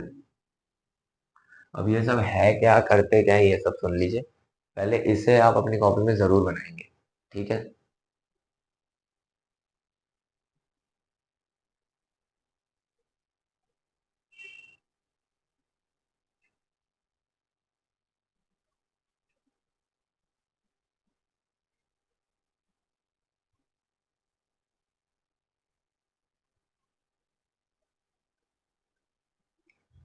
देखो, होता क्या है, जो फनिकल है आपका, ये ये आपका प्लेसेंटा से जुड़ा हुआ होता है, ठीक है। प्लेसेंटा से अटैच होता है आपका फनिकल, ठीक है। उसके बाद आगे फनिकल अटैच होता है हिलम से। उसके बाद आपको ये जो छोटा सी जगह दिख रही है, वो होती है माइक्रोपाइल की, ठीक है। ये सब आपका एम्ब्रियोसाइट के न्यूट्रिशन में ही प्रोवाइड करता है, प्लासेंटा से न्यूट्रिशन आता है, ठीक है। तो ये पूरा डिवाइड कर देता है उसे, ठीक है। फिर माइक्रोपाइलर पोल, उसी पोल को जहाँ पे ये है, उस पोल को कहा गया है माइक्रोपाइलर पोल, ठीक है। उसके बाद आप ये इंटीगमेंट देख रहे हैं। देखो, इंटीगमेंट क्या होती है, लेयरिंग होती है for protection, outer layering, inner layering, ठीक है। Outer integument, inner integument. उसके बाद न्यू सेलस, ये समझ लेते हैं थोड़ा। न्यू सेलस क्या होता है, इसमें एविडेंट फूड रिजर्व होते हैं, यानी कि भारी मात्रा में फूड रिजर्व होते हैं for the development of embryo sac, embryo, ठीक है। और एम्ब्रियो सैक में क्या होता है, एम्ब्रियो होता है जो कि आपका डेवलप होने जा रहा होता है, ठीक है। ये सारी बात हो गई हमारी ओव्यूल की। अब हमें बात करनी है, एक वर्ड आता है यहाँ पे, मेगा स्पोरोजेनेसिस। देखो, मैंने आपको पहले ही बताया कि जेनेसिस जहाँ पे भी आए उसका मतलब सिंथेसिस, तो यानी कि इसका भी वही होगा, था फॉर्मेशन। वहां से आप उठा लीजिएगा जो मैंने डेफिनेशन वहां लिखवाई थी, बस थोड़े वर्ड्स चेंज होंगे, जैसे कि the formation of megaspores from mother megasporangium, ठीक है। मदर मेगास्पोरेंजियम या मदर मेगास्पोरेंजिया, ठीक है। The formation of megaspores from mother megasporangia is known as megasporogenesis, ठीक है। सिंपल है, बहुत इजी है। ये नोट डाउन कर लीजिए, मेगास्पोरेंजेनेसिस की आप डेफिनेशन लिख लीजिए, ठीक है। उसके बाद हम आगे बढ़ते हैं, जो मेन है इसमें बहुत ज्यादा उसकी तरफ।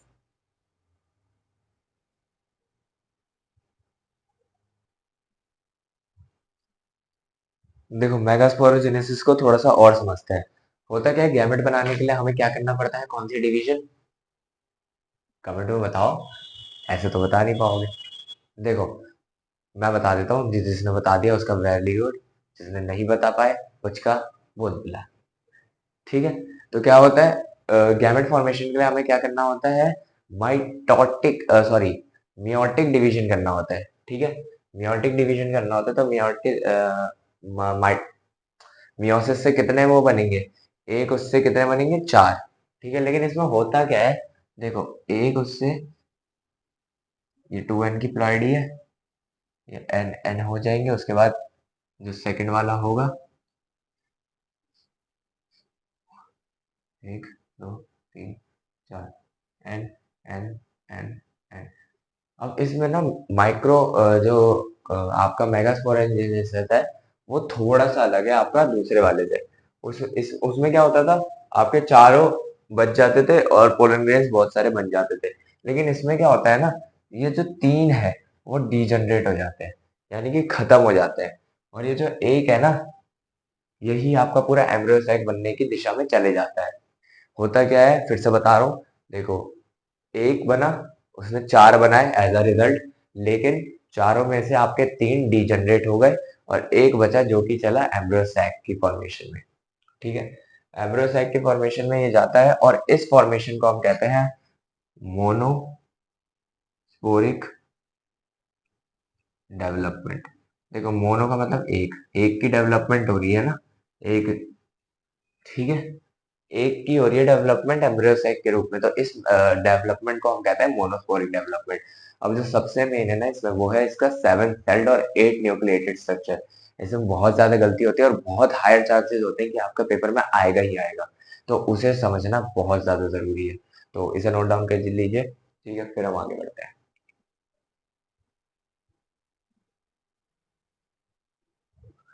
देखो, एम्ब्रियो सैक का डायग्राम लास्ट में कुछ ऐसा दिखता है। अब मुझे पता है डायग्राम अच्छा नहीं बना, और मेरे डायग्राम पे जाना ही मत यार, कॉपी में बहुत अच्छा बनाता हूँ मैं। हाँ, देखो, बुक से आप हेल्प ले सकते हो, मैं बस इसके बारे में समझा रहा हूँ कि ये 7 सेल्ड और 8 न्यूक्लिएटेड कैसे बनता है। देखो, मैंने आपको अभी बताया कि जो 4 में से एक बचता है और वो एम्ब्रियो सैक की फॉर्मेशन की ओर चलता है। तो क्या होता है, अब उसे एम्ब्रियो सैक बनाना है तो वो मियोसिस नहीं करेगा, गैमेट्स बन चुके हैं, अब उसे आगे का स्ट्रक्चर बनाना है तो वो माइटोसिस करेगा। माइटोसिस में क्या होता है, 1 से 2 बनते हैं, है ना? 2 से फिर उनका वो होता है, अलग अलग बनते हैं। तो अब क्या होगा, ये जो एक है, ये एक था, ये बनाएगा दो। ठीक है, पहले ये एक स्ट्रक्चर में आ जाएगा, ठीक है, उसके बाद एक बनाएगा, फिर वो दो बनाएगा, फिर चार, फिर आठ। जैसे ही आठ बन जाते हैं तो क्या होता है, ये अलग अलग जगह पे चले जाते हैं, ठीक है, अपोजिट साइड में क्या बोलते हैं, मूव हो जाते हैं। यहाँ से आपका 8 न्यूक्लियर स्ट्रक्चर तो बन जाता है। देखो, एक दो तीन चार पाँच छः सात आठ, ये दिख रहा है ना, एक दो तीन चार पाँच छः सात आठ। ठीक है, ये 8 न्यूक्लिएटेड तो ऐसे बन जाता है कि बहुत इजी। 8 न्यूक्लिएटेड क्या होगा, माइटोसिस होगा पहला, वो दो बनाएंगे, फिर दो का चार बनेगा, चार का आठ बनेगा, आठ पे ही खत्म हो जाएगा। उसके बाद आपका सेल वॉल बननी स्टार्ट होती है, जो वॉल है ना, सेल वॉल बननी स्टार्ट होती है, और फिर आपका स्टार्ट होता है 7 सेल स्ट्रक्चर। अब देखो होता क्या है, ये सारे 8 न्यूक्लियोटाइड तो बन जाते हैं, उसके बाद सेल वॉल बनने लगते हैं, और देखो ये तीन में बांट देते हैं ऊपर वाले को। ठीक है, अभी हमने उल्टा कर रखा है इसे, ऊपर वाले को हम क्या बोलते थे, माइक्रोपाइलर बोलते थे, ठीक है, और नीचे वाले को कैलेजल, लेकिन अभी हमने इसे उल्टा कर रखा है, तो ऊपर वाला हो जाएगा हमारा कैलेजल एंड, और नीचे वाला हो जाएगा हमारा माइक्रोपाइलर एंड। ठीक है, तो ये जो तीन होते हैं ना, इन तीनों को बोलते हैं एंटीपोडल्स, एंटीपोडल्स। ठीक है, उसके बाद ये जो बीच में है उसको कहते हैं पोलर न्यूक्ली, पोलर न्यूक्ली, और इसी को हम क्या बोलते हैं, सेंट्रल एग भी कहते हैं, सेंट्रल एग। उसके बाद ये जो छोटा सा स्ट्रक्चर है इसे हम कहते हैं एग, और इन दोनों को कहते हैं सिनर्जेट्स, सिनर्जेट्स। और ये जो घुचड़ मुचड़ सा आपको दिख रहा है ना, ये भी एक स्ट्रक्चर ही है। वो मेरी ड्राइंग ये अच्छी नहीं है तो मैं क्या करूं, फिलीफॉर्म एपेरेटस। ठीक है, ऐसा कुछ बनता है। देखो 8 न्यूक्लियस तो है इसमें, एक दो तीन चार पाँच छः सात आठ। ठीक है, जब सेल वॉल बन जाती है ना तो क्या होता है, जो बीच वाले होते हैं ना, बीच वाले दो न्यूक्लियस होते हैं वो एक ही में फ्यूज हो जाते हैं। दिख रहा है ना आपको, यहाँ पे ये एक है, ये दूसरा है, ये दोनों एक ही में फ्यूज है। ठीक है, न्यूक्लियस तो इनके पास है, लेकिन ये दोनों एक ही में फ्यूज है। एक ही में फ्यूज होने की वजह से ये एक सेंट्रल सेल पोलर न्यूक्ली बन जाते हैं, या सेंट्रल एग बन जाते हैं। तो इससे क्या होता है, इनका 7 सेल स्ट्रक्चर बन जाता है।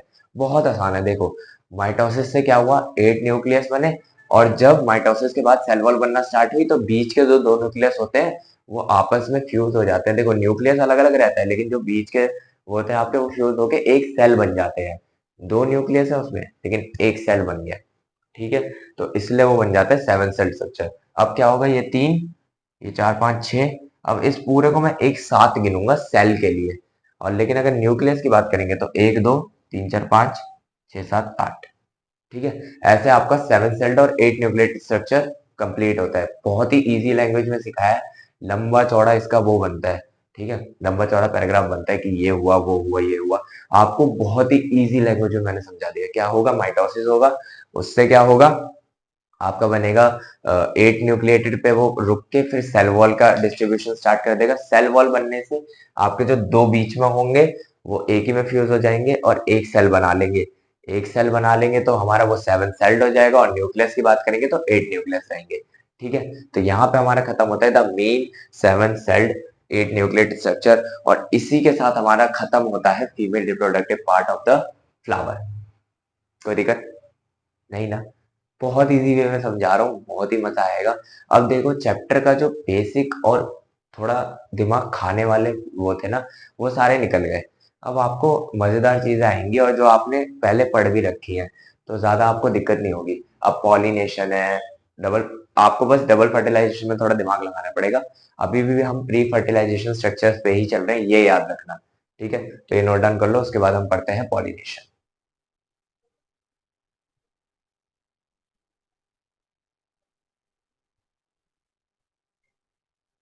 तो आइए अब हम शुरू करते हैं अपना पॉलिनेशन।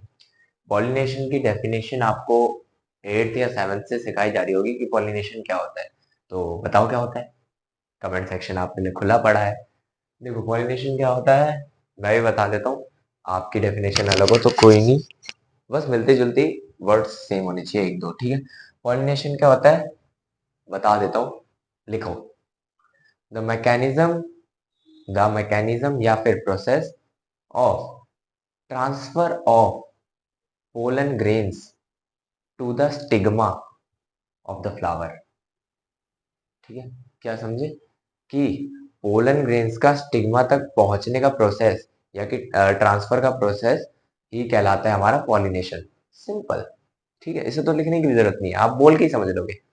ठीक है, प्रोसेस या फिर मैकेनिज्म जिससे आपका पोलन ग्रेन स्टिग्मा, या जो स्टिग्मा क्या था हमारे ऊपर का जो पार्ट था वहां तक पहुंच जाता है एक फ्लावर में, वो ही हमारा कहलाता है पॉलिनेशन।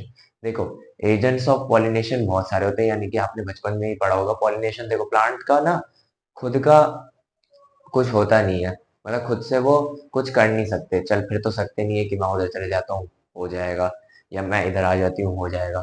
तो नेचर ने मुझे ऐसी कैपेबिलिटी दी है कि पॉलिनेशन हो जाएगा। देखो एक तो होती है बायोटिक, एक होती है अबायोटिक। ठीक है, बायोटिक में आपका क्या क्या आता है, अबायोटिक में आपका क्या क्या होता है पहले वो समझो। देखो वाटर आता है और आपका एयर आता है अबायोटिक में। कैसे?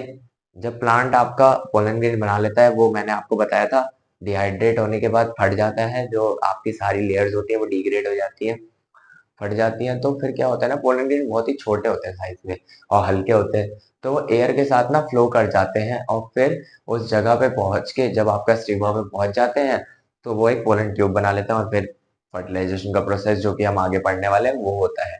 तो देखो ये तो हो गया हमारा एयर से। ठीक है, वाटर से क्या होता है, जो प्लांट्स वाटर के पास रहते हैं, इसमें आपका एग्जाम्पल भी दे रखा है, आप मुझे बताएंगे वो एग्जाम्पल क्या क्या है। ठीक है, तो जो प्लांट्स एयर के पास वाटर के पास रहता है उनका क्या होता है, जब उनके पोलन ग्रेन्स गिरते हैं तो वो पानी में गिर जाता है और पानी उनको बहा बहा के ऐसी जगह पे पहुंचा देता है जहां पे स्टिग्मा हो। ठीक है, और वहां से आपका पॉलिनेशन हो जाता है। अच्छा ये तो हो गया अबायोटिक नेचर। बायोटिक में क्या होता है, इंसेक्ट या फिर बर्ड्स आपका पॉलिनेशन करवाते हैं। मैंने आपको बताया था कि हेल्पिंग ऑर्गन क्या कहते हैं हमारे, सेपल और पेटल।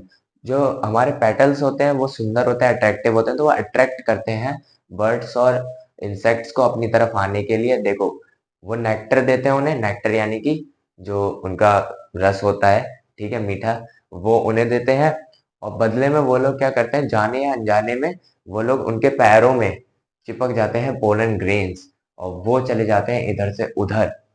या तो एक ही फ्लावर में है तो इधर उधर तो वो करते ही रहते हैं, तो वो उसकी वजह से मिल जाते हैं, और अगर दूसरी तरफ जा रहे हैं तो वहां पे वो मिल जाते हैं, और इसी से उनका पॉलिनेशन हो जाता है। तो ये तो हमारे हो गए कि क्या बोलते हैं पॉलिनेशन क्या है और पॉलिनेशन होता किन किन चीजों से है। अब हमें पढ़ना है मेन जो है वो है पॉलिनेशन के काइंड्स।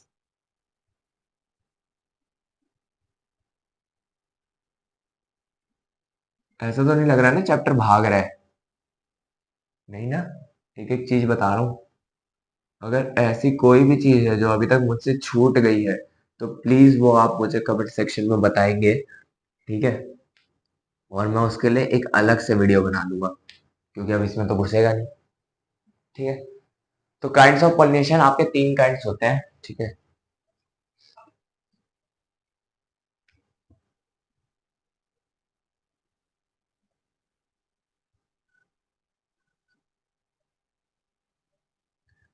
सबसे पहला आपका होता है ऑटोगैमी, फिर होता है जेनेटोगैमी, जेनेटो, देखो स्पेलिंग में थोड़ा सा इधर उधर हो सकता है, तो please refer to your book also. ठीक है, एक बार मैं इसकी स्पेलिंग चेक कर देता हूँ, रुक जाओ।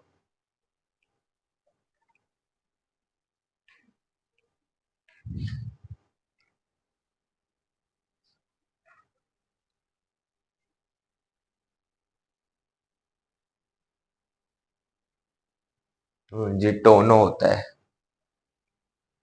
जी टोनो होता है, जी टोनो। मैंने आपको बताया था ये गीले कपड़े से साफ होते हैं, तो थोड़ा ज्यादा मेहनत करनी पड़ती है, इसलिए मैं वीडियो में दिखाते ही नहीं हूँ साफ किया हुआ। देखो गिटोनो गैमी होता है, गी टो नो गैमी, ठीक है। गिटोनोगैमी और जेनोगैमी, जेनो, एक्स को ऐसे ऐसे डिफाइन करते हैं, ठीक है। जेनो से आपको कुछ याद आया, मेरे ड्रैगन बॉल फैंस? जेनो याद है आपको, छोटा सा वो जो पूरे मल्टीवर्स का सबसे पावरफुल है, उसकी गोकू से दोस्ती है।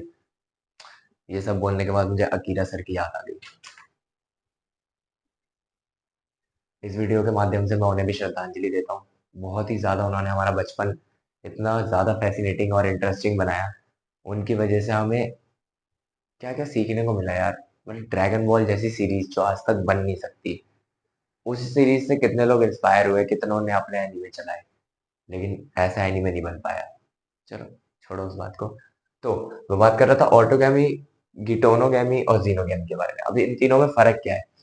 जब पोलन ग्रेन और पिस्टल का जो आपका स्टिग्मा है, ठीक है, ये दोनों एक ही फ्लावर में, एक ही फ्लावर में है, ठीक है, same flower of the same plant में हो जाए, यानी कि एक फ्लावर है, यानी कि जैसे ये मान लो एक फूल है, ठीक है, यहीं पे इसका मेल पार्ट है, यहीं पे फीमेल है। ये दोनों जब एक ही में इंटरेक्ट हो जाए, ठीक है, तो वो कहलाता है हमारा ऑटोगैमी। जब दोनों, क्या बताया मैंने, एक ही फ्लावर में जब आपका दोनों होते हैं, मेल और फीमेल, और ये दोनों एक ही में हो जाए, एक ही फ्लावर में एक ही प्लांट में हो जाए, तो वो कहलाता है आपका ऑटोगैमी, यानी कि सेल्फ पॉलिनेशन भी इसको हम कह सकते हैं,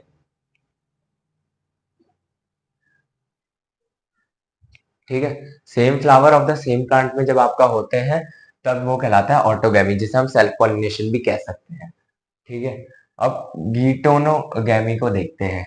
देखो गिटोनोगैमी ना थोड़ा सा कंफ्यूजिंग है, इसको थोड़ा ध्यान से सुनना। मैं एक प्लांट बना लेता हूँ, ठीक है, ये मान लो प्लांट है, ये पत्ते, ये पत्ते, ये पत्ते, यहाँ पे एकदम से कोई फूल है, ठीक है, और एक यहाँ पे फूल है, ठीक है। अब इसमें क्या होगा, आपके एक प्लांट ही होगा, ठीक है,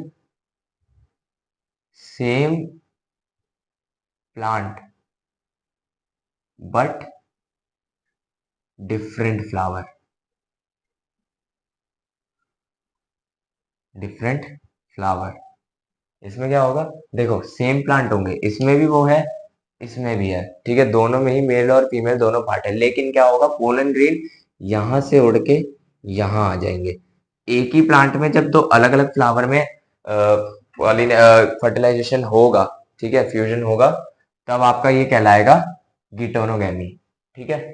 और इसमें यहाँ पे जीनोगैमी बहुत ही इजी है। जीनोगैमी में क्या होता है, डिफरेंट डिफरेंट डिफरेंट फ्लावर होता है और डिफरेंट फ्लावर होता है, सॉरी डिफरेंट प्लांट होता है, डिफरेंट फ्लावर होता है, ठीक है, डिफरेंट फ्लावर होता है और डिफरेंट प्लांट होता है, ठीक है, दोनों ही अलग होते हैं।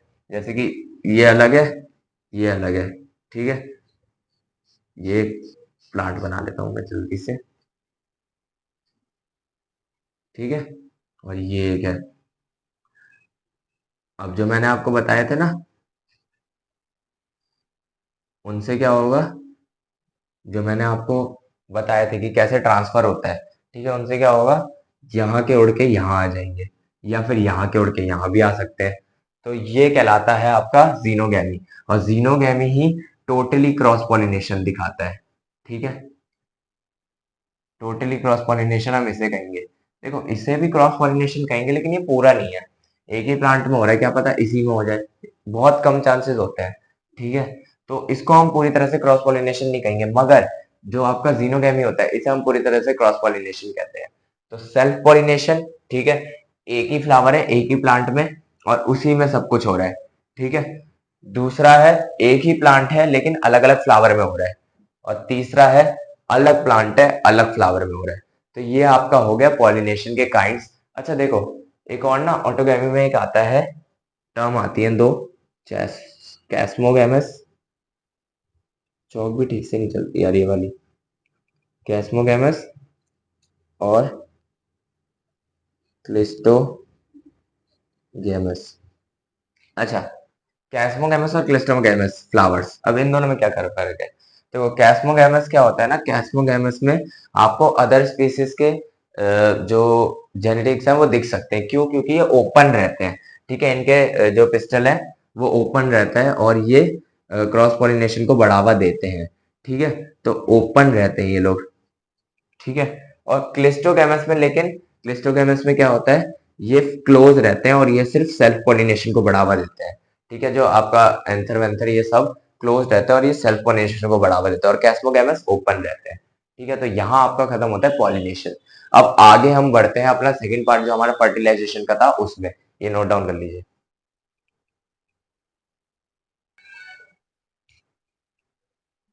देखो, फर्टिलाइजेशन को शुरू करने से पहले ना इस चैप्टर में थोड़े से और टॉपिक्स हैं जो कि मेन तो नहीं कह सकते लेकिन आपको समझने जरूरी है।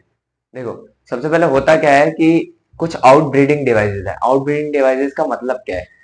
जब ऑटोगैमी होती है यानी कि सेल्फ पॉलिनेशन होता है, एक ही फ्लावर में बार बार सेल्फ पॉलिनेशन क्या होता है, तो एक ना सेल्फ इनकम्पैबिलिटी बन जाती है। यानी कि होता क्या है कि जो आपका पार्टनर है, फीमेल पार्टनर है, जो फीमेल प्लांट है, उसको मतलब इंटरेस्ट उसका खत्म होने लगता है कि यार एक ही जगह से पोलन ग्रेन आए जा रहा है आए जा रहा है, मैं वहीं से करी जा रही हूँ, मजा नहीं आता उसे। समझ रहे हो मतलब किस वे में जा रहे हो, मैं समझ रहा हूँ, ठीक है। तो वही होता है कि आपका एक सेल्फ इनकम्पैबिलिटी बन जाती है। तो उससे होता क्या है, वो फिर क्रॉस पॉलिनेशन को बढ़ावा देती है। तो आउटब्रीडिंग तीन डिवाइसेस है। पहला है आपका कि इसको क्रॉस पॉलिनेशन को बढ़ावा देने के लिए होता क्या है, या तो आपका जो पोलन ग्रेन है वो जल्दी मैच्योर हो जाते हैं, या फिर आपके जो इसके एम्ब्रियो सैक के मेगास्पोर्स हैं ये जल्दी वो मैच्योर हो जाते हैं। इससे होता क्या है, टाइम आता नहीं है, वो उड़ के कहीं और चले जाते हैं, और इनका टाइम जब हो जाता है तो कोई और आ जाता है, तो उससे क्रॉस पॉलिनेशन हो जाता है। दूसरा मेथड है कि इनके जो एक ही फ्लावर में अगर जैसे है तो ये अलग अलग तरफ होंगे, एंथर अलग मुंह करके होगा और जो आपका पिस्टल या फिर कार्पल होगा वो अलग मुंह करके होगा। इससे होता क्या है, बहुत कम चांसेस ऐसे बचते हैं कि किसी भी तरीके से वो वहां तक पहुंच जाए, ठीक है। मैंने आपको कुछ वो बताए थे, एजेंट्स बताए थे, उन एजेंट्स से भी बहुत ही कम ऐसे चांसेस बनते हैं कि ऐसा हो सके, तो ये भी क्रॉस पॉलिनेशन को बढ़ावा देता है। तीसरा आपका होता है कि एक मैकेनिज्म होता है आपके पिस्टल या कार्पल के पास, वो मना कर देता है, लेने से ही मना कर देता है एंथर। जो आपका फीमेल रिप्रोडक्टिव पार्ट है फ्लावर का, वो एंथर लेने से ही मना कर देगा कि नहीं ये तो सेम फ्लावर से आ रहा है, मैं नहीं ले रही, ठीक है, और वहां पे वो क्रॉस पॉलिनेशन कर देगा। उसके बाद आपके बात आती है इसी से रिलेटेड पोलन पिस्टल इंटरेक्शन की। अब पोलन पिस्टल इंटरेक्शन में क्या होता है? पोलन पिस्टल इंटरेक्शन में होता है, नाम से ही पता चल रहा है, पोलन और पिस्टल का इंटरेक्शन। लेकिन होता क्या है, आपके जो पिस्टल या कार्पेल है उसके पास एक मैकेनिज्म, जैसे कि मैंने बताया, वो आपके जो गलत वो है उनको पहले ही मना कर देगा। तो उसमें भी यही होता है, अगर उसको लगता है कि ये इनकम्पैटिबल है ये पोलन ग्रेन, तो वो उसे मना कर देगा, पोलन ट्यूब बनाने ही नहीं देगा। जब तक सही पोलन ग्रेन उसे नहीं मिलता है वो पोलन ट्यूब नहीं बनाने देता है, ऐसा नेचर ने उसे पावर दे रखी है, ठीक है। तो ये आपका कहलाता है पोलन पिस्टल इंटरेक्शन। अब जो इस चैप्टर का मेन टॉपिक है और सेकंड लास्ट टॉपिक भी है फर्टिलाइजेशन, उसे हम कंप्लीट करेंगे, ठीक है। तो पढ़ते हैं आगे।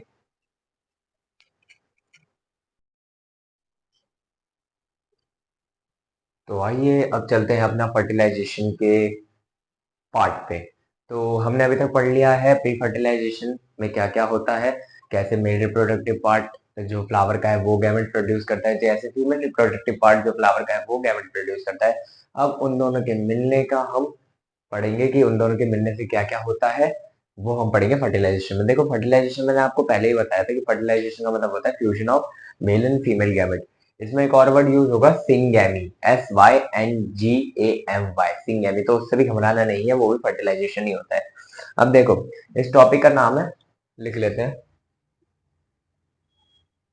Double fertilisation. अब डबल फर्टिलाइजेशन नाम क्यों है यार? क्या दो बार फर्टिलाइजेशन हो रहा है?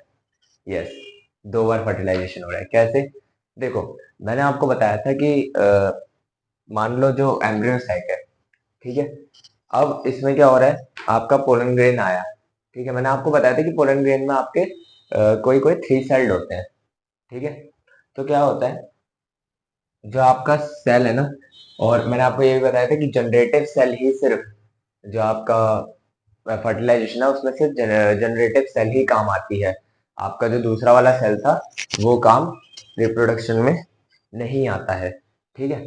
तो जनरेटिव सेल क्या करता है, मैंने आपको बताया था कि वो और डिवीजन कर देता है, ठीक है।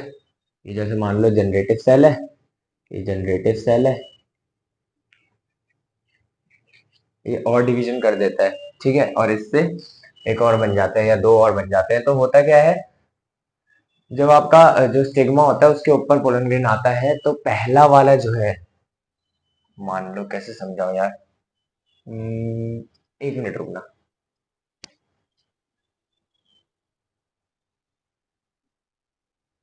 देखो आपको ये डायग्राम दिख रहा है, ये आपकी बुक में भी है, ये एक फर्टिलाइज्ड एम्ब्रियो सैक का डायग्राम है। अब मैं समझाता हूँ इसमें फर्टिलाइजेशन होता कैसे है। देखो जब पोलन ट्यूब बनती है ना, तो जनरेटिव सेल मैंने बताया था, और वो कर सकते हैं और ग्रोथ कर सकते हैं। तो क्या होता है, पहला जो आपका वो होता है मेल गैमेट दो छोड़ता है, ठीक है, दो पोलन ट्यूब दो मेल गैमेट छोड़ता है। पहला जो है वो आपका सिनर्जिड्स के पास आता है। अब हमने इसे सीधा कर दिया, देखो जब सिनर्जिड्स हमारा, जब हमने पिछला वाला देखा था तो उसमें उल्टा था, तो हमारा जो एंटीपोडल था वो ऊपर था, है ना, माइक्रो, और जो ये था वो नीचे था, लेकिन इस बार हमने सीधा कर दिया, इसलिए सिनर्जिड्स पहले आएगा। तो वो आता है पहला वाला सिनर्जिड्स में, और सिनर्जिड के साथ बनाता है जाइगोट, ठीक है। लिखते हैं इसे, रुको, आज ना मैं चौक नहीं तो लाया हूँ, लेकिन ये वाली इस पे चल नहीं रही है, पता नहीं क्यों। देखो होता क्या है, सिंगैमी होती है, ये देखो चल ही नहीं रही, ऐसे चलाना पड़ रहा है, सिंगैमी होती है। देखो वन मेल गैमेट प्लस, दूसरे रंग से लिखो, वन फीमेल, या फिर वन वन एग लिख लेते हैं, फीमेल एग। तो ये बनाता है हमारा, ये हमारा जाइगोट बना लेता है, जिसकी प्लॉइडी कितनी होगी 2n, क्योंकि ये भी n था ये भी n था, तो 2n हो जाती है जाइगोट की प्लॉइडी, ठीक है, जिसे हम सिंगेमी कहते हैं, ठीक है। तो वन गैमेट दूसरे एग सेल के पास मूव करता है, जो कि हमारा बन जाता है जाइगोट। अच्छा, इसमें क्या होता है यार, चौक अलग अलग रंग की ट्राई करनी पड़ेंगी, ठीक है। और दूसरा क्या होता है, एक और इसमें टर्म आएगी, ट्रिपल फ्यूजन। अब इसमें क्या होता है, देखो मैंने बताया ना दो गैमेट छोड़ता है, तो जो दूसरा वाला गैमेट है वो आपका, जो सेंटर में दो न्यूक्लियस होते थे ना, पोलर सेंट्रल न्यूक्लियस होता था, पोलर न्यूक्लियस होता था, दूसरा वाला, दूसरा वाला मेल गैमेट प्लस, प्लस हो जाता है आपका पोलर।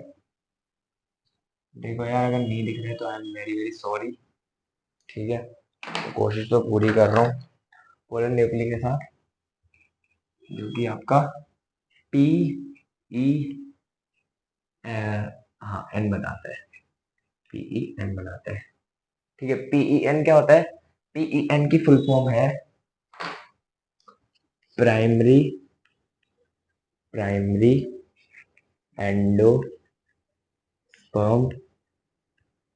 न्यूक्लियस। अब ये एंडोस्पर्म क्या है वो मैं अभी आपको थोड़ी देर में बताऊंगा, और इसकी प्लॉइडी होती है 3n। अब 3n की होती है, देखो एक इसका और दो न्यूक्लियस थे, तो दोनों के वो होंगे ना एन एन, इसलिए 3n इसकी प्लॉइडी हो जाती है। तो ऐसे आपका होता है सिंगेमी और ट्रिपल फ्यूजन। और देखो 2 बार हुआ है, ठीक है, पहली बार सिंगेमी हुई है, दूसरी बार ट्रिपल फ्यूजन हुआ है, 2 बार फर्टिलाइजेशन हुआ है, इसलिए ये आपका होता है डबल फर्टिलाइजेशन। फिर समझाता हूँ एक बार। देखो एम्ब्रियो सैक में पोलन ट्यूब से 2 मेल गैमेट्स आएंगे। पहला वाला आपका जाएगा सिनर्जिड्स के पास और बनाएगा जाइगोट, ठीक है। दूसरा वाला जाएगा आपका पोलन न्यूक्लियस के पास और बनाएगा प्राइमरी एंडोस्पर्म न्यूक्लियस। जाइगोट की प्लॉइडी 2n, क्योंकि एक मेल गैमेट एक फीमेल गैमेट। और जो आपका प्राइमरी एंडोस्पर्म न्यूक्लियस है उसकी 3n, क्योंकि एक मेल गैमेट और 2 न्यूक्लियस के, ठीक है। तो ये ऐसे हमारा डबल फर्टिलाइजेशन कंप्लीट होता है, ठीक है। अब फर्टिलाइजेशन भी खत्म हो चुका है। अब हमें पढ़ना है जो हमारा लास्ट का सेकंड लास्ट टॉपिक है, मतलब अब सेकंड लास्ट टॉपिक है, तो वो हमें पढ़ना है पोस्ट फर्टिलाइजेशन इवेंट्स की। फर्टिलाइजेशन हो गया, अब उसके बाद क्या क्या होता है, ठीक है। अब उसके बाद सीड बनेगा, फ्रूट बनेगा, ये सब बनेगा, तो वो हमें पढ़ना है। ये नोट डाउन कर लीजिए, फिर आगे पढ़ते हैं।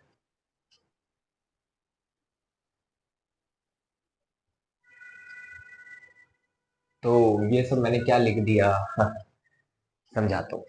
देखो मैंने लिखा है, जब हमारा ट्रिपल फ्यूजन हो जाता है, देखो सारे जो स्टेप्स है ना वो मिले हुए होते हैं। तो जैसे हमारा ट्रिपल फ्यूजन हो जाता है ना, after triple fusion central cell becomes PEC. यानी कि जो आपकी सेंट्रल सेल थी, मैंने आपको एम्ब्रियो सेक का डायग्राम दिखाया था, उसमें अगर आप देखेंगे तो जो सेंट्रल सेल होती है वो आपकी पीईसी बन जाती है, यानी कि primary endospermic cell, primary endospermic cell, ठीक है। और एंडोस्पर्म डेवलप हो रहा और एंडोस्पर्म जब डेवलप हो रहा होता है तो बहुत सारे न्यूक्लियर डिवीजन के तरफ जाता है, ठीक है। एंडोस्पर्म अभी आपको पता चलेगा कि इसका कितना मेन रोल है। तो एंडोस्पर्म जब डेवलप हो रहा होता है तो वो न्यूक्लियर डिवीजन की तरफ जाता है, जो कि ताकि वो एक फ्री न्यूक्ली बना सके। और इस स्टेज को हम कहते हैं फ्री न्यूक्लियर एंडोस्पर्म। क्या? Free nuclear endosperm.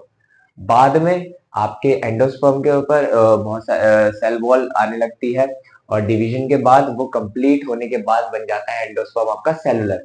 अब देखो कोई चीज सेलुलर बन गई है तो बाद में वो टिश्यू लेवल पे भी जाएगी, क्योंकि आपका प्लांट्स है। और टिश्यू लेवल पे पहुंचने के बाद एंडोस्पर्म की जो टिश्यू है वो प्रोवाइड करती है न्यूट्रिशन टू एम्ब्रियो। देखो जायगोट के बाद एम्ब्रियो बनता है, ठीक है। तो जो एंडोस्पर्म है ना वो एम्ब्रियो को हाँ जाइगोट के बाद एम्ब्रियो बनता है, और जो एंडोस्पर्म की टिश्यू है वो प्रोवाइड करती है न्यूट्रिशन एम्ब्रियो को। यानी कि आपका न्यूट्रिशन प्रोवाइड करेंगी एक डेवलपिंग एम्ब्रियो को, ठीक है। यहाँ पे आप डेवलपिंग भी लिख लेना, to embryony, to embryony, to developing embryo. देखो साफ मुझे पता है दिख नहीं रहा होगा, इसलिए मैं फिर से रिपीट कर देता हूँ। After triple fusion central cell becomes PEC, ठीक है, P PEC, PEC. while endosperm is developing, जब एंडोस्पर्म डेवलप हो रहा होता है, it undergoes repeated nuclear division to form free nuclei, है ना। मैंने क्या बताया कि वो बहुत सारे न्यूक्लियर डिवीजन की तरफ जाता है ताकि फ्री न्यूक्ली बना सके, और इसी स्टेज को हम कहते हैं फ्री न्यूक्लियर एंडोस्पर्म। बाद में सेल वॉल आने लगती है और वो एक सेलुलर एंडोस्पर्म बन जाता है, और उसके बाद क्या होता है, एंडोस्पर्म की टिश्यू न्यूट्रिशन प्रोवाइड करती है एम्ब्रियो को, ठीक है। ये तो हमारी बात हो गई कि जब हमारा एंडोस्पर्म बन जाता है तब क्या होता है। अब हमें पढ़ना है एम्ब्रियो की डेवलपमेंट और मैच्योरेशन, यानी कि जब एम्ब्रियो डेवलप हो जाता है और मैच्योर हो जाता है तब क्या होता है, ये नोट कर लीजिए, फिर हम आगे बढ़ते हैं।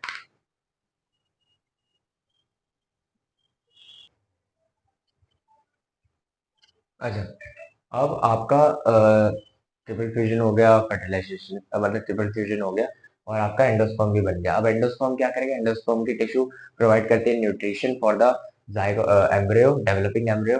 सबसे पहले जाइगोट क्या करेगा, तब तक डिवीजन नहीं करता है जब तक आपका एंडोस्पर्म फुल्ली डेवलप नहीं हुआ होता, क्योंकि एंडोस्पर्म को ही न्यूट्रिशन प्रोवाइड करना होता है। अब जाइगोट क्या करेगा, सबसे पहले आपका प्रो एम्ब्रियो बनाएगा, और उसके बाद आपका एक हार्ट शेप्ड एम्ब्रियो बनाएगा। ये सब आप अपना बुक में देख सकते हो, मैं समझा रहा हूँ जो मेन मेन चीजें हैं वो, ठीक है। उसके बाद क्या होता है, अगर डाइकॉट सीड है मतलब डाइकॉट बनेगा वो, तो क्या होता है, एक एम्ब्रियोनल एक्सिस होता है, ठीक है, और 2 कोटिलेडन्स होंगे, ठीक है। और एम्ब्रियोनल एक्सिस के ऊपर का हिस्सा एपिकोटाइल होता है, और वहीं से आपका प्लूम्यूल होता है, प्लूम्यूल भी कहते हैं उसे। और जो एम्ब्रियोनल एक्सिस के नीचे का हिस्सा होगा वो आपका हाइपोकोटाइल होता है, और उसको रेडिकल कहते हैं। प्लूम्यूल से ही आगे चल के शूट बनता है, और आपका रेडिकल से ही रूट बनता है। अच्छा, मोनोकॉट होगा अगर, तो एक एम्ब्रियोनल होगा, और मोनो का मतलब एक, तो एक ही कॉटिलेडन भी होगा, जिसे हम स्कुटेलम कहते हैं, स्पेलिंग लिख देते हैं, ये जरूरी है। स्कूटेलम, सही है ना स्पेलिंग? चेक करें, कहाँ चेक करें, स्कूटेलम, सही है यार। ठीक है, स्कूटेलम, ठीक है। तो ये क्या है, एक आपके कॉटिलेडन का नाम है स्कूटेलम। अच्छा, स्कूटेलम तो है। अब इनमें क्या होता है ना, एक कोलियोप्टाइल होता है, एक कोलोइरिजा होता है। चौक ले लेते हैं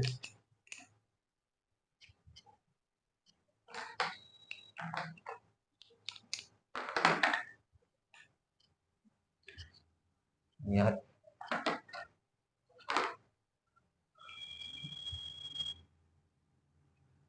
कोलियोराइजा और कोलियोटाइल, स्पेलिंग देख लेना, ठीक है। ये होता क्या है, सबसे पहले समझो। जो कोलियोराइजा होता है वो आपका मोनोकॉट में कवरिंग होती है, कवरिंग होती है of root cap, root cap की या फिर रेडिकल की कवरिंग होती है। और जो कोलियोप्टाइल होती है वो प्लूम्यूल की कवरिंग होती है, प्लूम्यूल की कवरिंग होती है। ये किसकी होती है, रूट कैप या फिर रेडिकल की, और कोलियोप्टाइल प्लूम्यूल की होती है, ठीक है। कवरिंग रूट कैप के ऊपर भी क्यों होती है, क्योंकि जैसे आप एग्जांपल ले लो मोनोकॉट का ग्रास, तो उसे नीचे ग्राउंड में बहुत ज्यादा जाना होता है ना। तो बहुत ज्यादा स्ट्रांग होना चाहिए, इसलिए आपका कोलियोराइजा इसमें होता है, ठीक है। इतनी इतनी बात हो गई, सारी खत्म। अब ये तो आपका बन गया पूरा, जो डायग्राम बन जाता है। आप डायग्राम प्रेफर कर सकते हो, बायोलॉजी की बुक में है आपका, डाइकॉट का भी और मोनोकॉट का भी, ठीक है। इसमें जो पढ़ना था हमें मेन मेन, स्कूटेलम था, कोलियोराइज और कोलियोप्टाइल था, और जो आपके एम्ब्रियोनल एक्सिस पे क्या क्या, ऊपर क्या होता है नीचे क्या होता है, एपिकोटाइल हाइपोकोटाइल, और ऊपर आपका प्लूम्यूल और नीचे आपका रेडिकल, ये सब पढ़ना था। अब हम आते हैं सीड पे जल्दी से।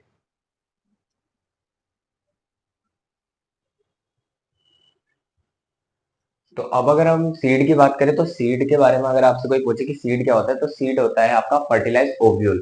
पहले भी मैंने आपको बताया था, ओव्यूल ही आगे चल के सीड बनता है, ओवेरी फ्रूट बनता है। तो ओव्यूल, फर्टिलाइज ओव्यूल आपका सीड कहलाता है। अच्छा, सीड में दो तरह के सीड होते हैं, उनके बारे में जान लेते हैं थोड़ा। एल्ब्यूमिनस और नॉन एल्ब्यूमिनस, देख लेना स्पेलिंग में, स्पेलिंग देख लेते हैं। यहाँ यूं नहीं लगता, ठीक है, यहाँ यूं नहीं लगता गाइस, ठीक है ना। एल्ब्यूमिनस और नॉन एल्ब्यूमिनस, इनके बारे में जान लेते हैं होता क्या है।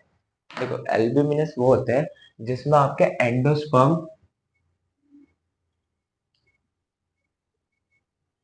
Is not completely used. Albuminous में आपका, यार बहुत गर्मी लग रही है, एक मिनट बस।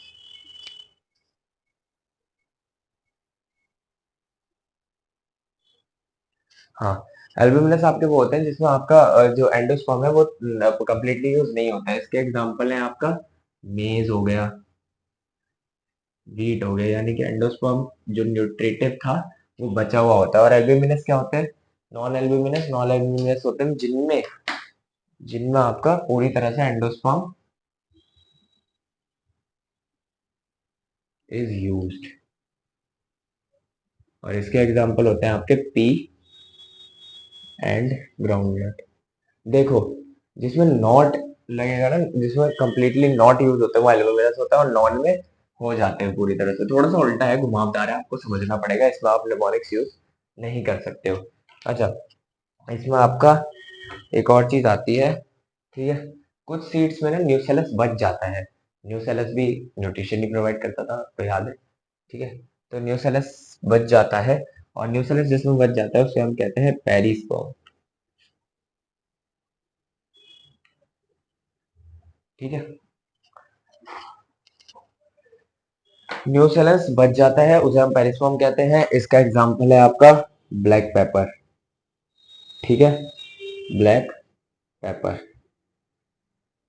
अब इसके बाद ना एक सीड डोरमेंसी का पार्ट आता है, ये लिखो जल्दी, फिर वो पढ़ते हैं।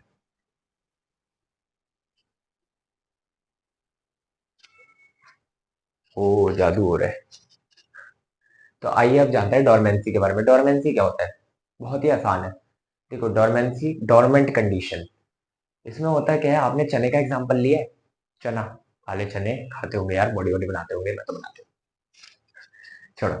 तो काले चने में क्या होता है, आपने देखा होगा कि काले चने ऐसे जो सीड है, सीडी है वो, तो उसको जब हम लेते हैं तो वो डोरमेंट कंडीशन में होता है। डोरमेंट कंडीशन मतलब जब अनफेवरेबल कंडीशन आती है, यानी कि फेवरेबल कंडीशन नहीं होती है ग्रो करने के लिए, तो सीड जो होते हैं वो डोरमेंट कंडीशन में चले जाते हैं। इसमें क्या होता है, मेटाबॉलिक रेट स्लो हो जाता है, ठीक है। और मतलब ये लोग ग्रो व्रो नहीं करते, मरते नहीं है, लेकिन इनका ग्रोथ रेट मतलब जो काम करने का रेट होता है वो स्लो हो जाता है। अब देखो, जब आप चने को पानी में रखते हो, उसको फेवरेबल कंडीशन मिल जाती है तो वो स्वॉलन हो जाता है, और कुछ दिनों बाद अंकुरित जिसे हम कहते हैं, उसमें से छोटे छोटे पौधे भी निकलने लगते हैं, तो वो उसकी फेवरेबल कंडीशन होती है, उसमें वो ग्रो हो सकता है। लेकिन डोरमेंट कंडीशन में जब ऐसी जो आपको बाजार में खुले चने मिलते हैं, तब वो अनफेवरेबल कंडीशन में होता है और वो डोरमेंसी कहलाती है उसकी, ठीक है। और कहते हैं हम उसे कि वो डोरमेंट स्टेज में। तो ये हो गया आपका डोरमेंसी। अच्छा, इसके बाद एडवांटेजेस ऑफ सीड पूछ लेते हैं। तो सीड के बहुत सारे एडवांटेज होते हैं, वो आप मुझे कमेंट सेक्शन में बताएंगे, उसके बाद मैं एक शॉर्ट वीडियो में आपको एडवांटेजेस ऑफ सीड बता दूंगा। अब हम बात करते हैं मेन अपना फ्रूट के बारे में, ठीक है। फ्रूट भी तो बनेगा, सीड बनी है तो फ्रूट भी बनेगा, ठीक है। फ्रूट, फ्रूट के आपके, नहीं यार, यही तो दिक्कत है, चौक मिलती नहीं है। कौन सी लूं? एक दो तीन चार पाँच छह सात आठ नौ दस, 10 चौक है, लेकिन समझ में नहीं आता कौन सी लूं। देखो, मैंने क्या बताया था, फ्रूट है आपका डेवलप्ड ओवेरी। अगर आपको कोई फ्रूट के बारे में पूछे तो आपको बताना है डेवलप्ड ओवेरी ही आपका फ्रूट है। ओव्यूल, फर्टिलाइज्ड ओव्यूल है आपका सीड, और ओवेरी, डेवलप्ड ओवेरी आपका फ्रूट। अच्छा, फ्रूट ना दो तरह के होते हैं, ट्रू फ्रूट, अरे चल जा,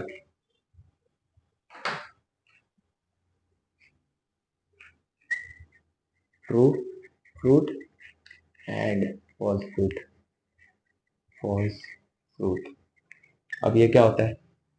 देखो, ट्रू फ्रूट वो होता है जिसमें आपका ओवेरी ही फ्रूट बनता है, ठीक है, ओवेरी ही फ्रूट बनता है, ओवेरी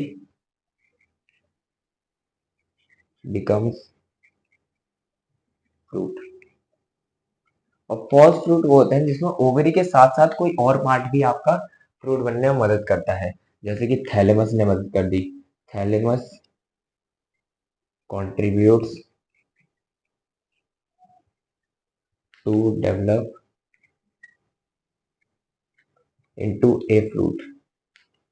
आपके बैक एक्सरसाइज में एक एग्जांपल मतलब वो ही पूछेगा कि एप्पल आपका फॉल्स फ्रूट क्यों है, क्योंकि एग्जांपल इसका एप्पल है, ठीक है। इसमें आप और एग्जांपल देख सकते हो, एप्पल नहीं तो मैंगो बनाना, ठीक है। और ट्रू फ्रूट मतलब आप कह सकते हो ट्रू फ्रूट में मैंगो, ठीक है। तो क्या मैंने कहा कि ट्रू फ्रूट वो होता है जिसमें ओवेरी ही आपका फ्रूट बनता है, और फॉल्स फ्रूट जो होते हैं जिसमें और कोई पार्ट, जैसे कि thalamus contributes to develop into a fruit with ovary, जिसका एग्जांपल है आपका एप्पल, ठीक है। एक होता है पार्थेनोकार्पिक फ्रूट। पार्थेनोकार्पिक फ्रूट क्या होते हैं, जो बिना फर्टिलाइजेशन के, बिना उसके, उनका जो फ्रूट्स होते हैं वो बिना फर्टिलाइजेशन के होते हैं, यानी कि बनाना, उसमें फर्टिलाइजेशन मेल या फीमेल गैमेट का फ्यूजन नहीं होता है, उनका सीधा बनाना बना दिए जाते हैं, ठीक है। लास्ट टॉपिक है आपका, इसको लिख लो।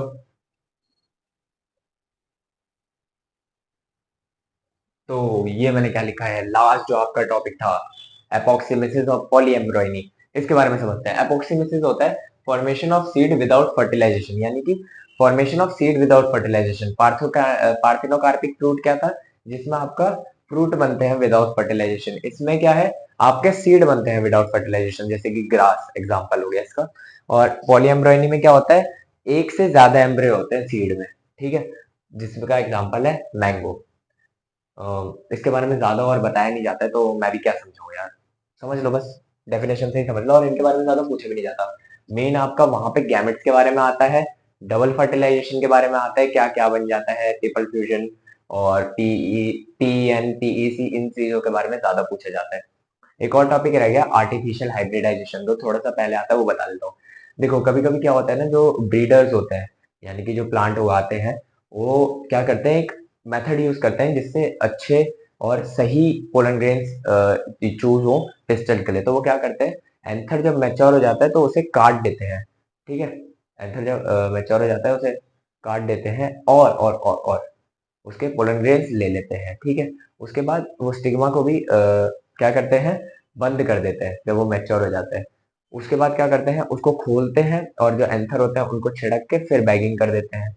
बटर पेपर से बैगिंग करी जाती है इनकी।